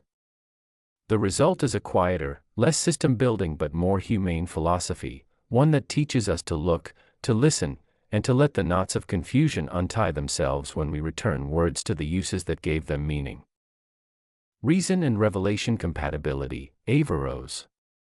Averroes, Ibn Rushd, approached the relation between reason and revelation with a clear, uncompromising confidence in the unity of truth, because God is the author of both the world and Scripture. Properly understood, there can be no real contradiction between what reason demonstratively establishes and what revelation teaches.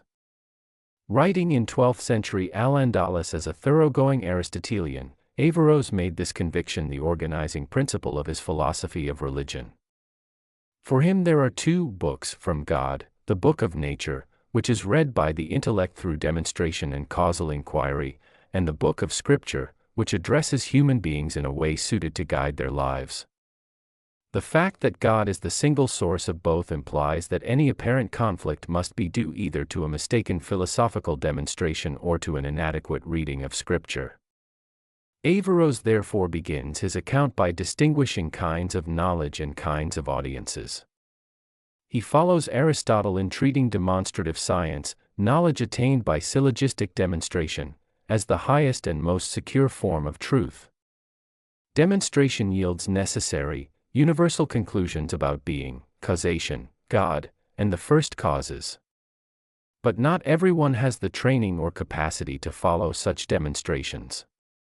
For the mass of people, and for social and legal cohesion, revelation addresses beliefs, moral precepts, and civic duties in a mode that is didactic, figurative, and adapted to common capacities. Averroes classifies rhetorical, dialectical, and poetic modes of speech as legitimate ways of shaping belief and conduct in ordinary life. These genres are not rivals to demonstration, they are different instruments directed at different ends. Thus he builds a hierarchical epistemology. Philosophers pursue demonstrative truths, jurists, preachers, and Scripture students teach the masses through ordinances, parables, and accessible images. From this framework follows his hermeneutical program. When a careful, demonstrative proof seems to contradict the plain sense of a scriptural passage, Averroes insists we should not hastily conclude that God has contradicted himself. Rather, we should look for two possible sources of error: 1, a faulty or non-demonstrative philosophical argument. Some arguments called philosophical are in fact sophistical or inconclusive, or 2, a non-literal, rhetorical reading of the scriptural text. The remedy in many cases will be allegorical exegesis. Scripture, he argues, often speaks in anthropomorphic, metaphorical, or pedagogical language precisely so ordinary people can grasp and obey it. Talk of God's hand or God's creating in 6 days, for example, may be adapted to human modes of thinking and need not be taken as philosophical theses about divine anatomy or temporal chronology. On the other hand, if a philosophical demonstration is sound, if it attains the level of necessary proof, then the text must be interpreted in a way compatible with that proof, because a true demonstrative conclusion cannot be overturned by a mere literalism. This account lets Averroes address the flashpoints between medieval Aristotelianism and revealed religion, the eternity of the world, the nature of God's knowledge, providence and human freedom, and miracles. On miracles and providence he is careful. God is not bound by secondary causes, but he acts consistently with the order he sustains. Miracles are signs and pedagogical interventions, not violations that reveal a contradiction in natural law. On the question of the world's eternity, a notoriously delicate case, Averroes treats the philosophical arguments with rigor and also stresses the need for careful exegesis. If Aristotle's reasons press strongly and demonstratively, then believers must read the relevant scriptural passages non-literally, in the spirit of the prophetic aim rather than in the register of metaphysical theory. The general principle remains constant. Differences are apparent and resolvable because both books, nature and scripture, are God's work. Equally important to Averroes is his sociological and pedagogical sensitivity. He recognizes that philosophical truths are difficult and potentially destabilizing if presented without preparation. Hence he defends the practice, common in classical and Islamic tradition, of tailoring the religious message to the audience. The legislator, the prophet or lawgiver, teaches popular doctrines and moral rules that foster virtue and social order. The philosopher pursues speculative truth. Averroes is not, therefore, indifferent to the social role of revelation. The law has its place in forming character and regulating common life. But he also insists that rulers and religious authority should not forbid philosophy when it is pursued legitimately. Intellectual inquiry, rightly done, complements religious life rather than undermining it. This careful partition is what later critics in both the Islamic and Latin Christian worlds caricatured as a double-truth doctrine, an alleged license to hold contradictory philosophical and religious beliefs at once. Averroes himself explicitly rejects any genuine contradiction. His claim is not that two opposing truths may both be true, but that one apparent contradiction will always dissolve under the pressure of careful demonstration and subtle exegesis. If a philosopher claims a demonstrative truth that overturns a literal reading of Scripture, the proper move is to seek a non-literal, figurative meaning in the text. If the supposed philosophical proof is not demonstrative, it must be corrected. Truth, for Averroes, is unitary because God is the author of both realms of knowing. Historically, his stance had enormous and ambiguous effects. In the Islamic world, his insistence on philosophical demonstration provoked sustained opposition from thinkers like al-Ghazali, whose Ta'afut al-Falasifa, the incoherence of the philosophers, attacked the epistemic pretensions of philosophers. Averroes answered in his Ta'afut al-Ta'afut, the incoherence of the incoherence, defending the legitimacy of metaphysics and the harmony of philosophy with Islam. In the Latin West, his Arabic commentaries on Aristotle, and his treatises on the relation of reason and revelation, notably the Fazl al-Maqal, often translated as the Decisive Treatise, deeply influenced scholastic debates about faith and reason, sometimes productively, sometimes explosively, leading to the more nuanced positions of later thinkers who tried to balance demonstrative truths with theological doctrine. In the end, Averroes' doctrine is both a metaphysical optimism and a hermeneutical humility. The optimism lies in the conviction that truth is coherent because God is single and rational. The humility lies in recognizing diverse human capacities and the need for interpretive charity. By insisting that philosophy and revelation aim at the same divine truth, though by different routes and for different audiences, Averroes furnishes a model for reconciling scientific inquiry with religious conviction. Seek rigorous argument where it can be had, respect scriptural teaching where it secures moral and communal life, and resolve apparent clashes by correcting errors in reasoning or by reading scripture in its intended, often figurative, register. If you'd like, I can now illustrate how Averroes treats a particular contentious example, the eternity of the world or the doctrine of creation, or compare his approach with that of Al-Ghazali or Thomas Aquinas. Socratic Method, Socrates. The Socratic method is less a recipe than a disciplined way of talking to each other. It begins with a question, often deceptively simple, about something that matters: justice, courage, friendship, expertise, happiness. Rather than supplying an answer, the Socratic questioner invites the other person to state what they think and then tests that view through further questions. The goal isn't to score points or to trap anyone, it's to surface the assumptions inside our beliefs, check them against experience and logic, and refine, or sometimes abandon, what won't hold up. When it works, participants end up clearer, humbler, and closer to the truth. Historically, this approach comes to us through Plato's dialogues, where Socrates prowls Athens asking people for definitions: what is piety? What is courage? And then examines the answers. The engine under the hood is what scholars call the elenchus, a structured cross-examination. Someone proposes a thesis: courage is standing your ground, the group agrees on further claims they accept, prudence is good, recklessness isn't courage, and then questions show that the thesis clashes with those accepted claims. If standing your ground is always courage, then reckless stubbornness counts. Do we want that? The resulting tension forces a revision. Often the conversation ends in aporia, a state of informed puzzlement. Far from being failure, aporia is progress. You now know exactly what you don't know and why. Two features give the method its distinctive feel. First is Socratic irony: the questioner claims not to know and acts as a learner. This posture diffuses defensiveness and keeps the focus on reasons, not authority. Second is Maeutics, Socrates' midwifery metaphor.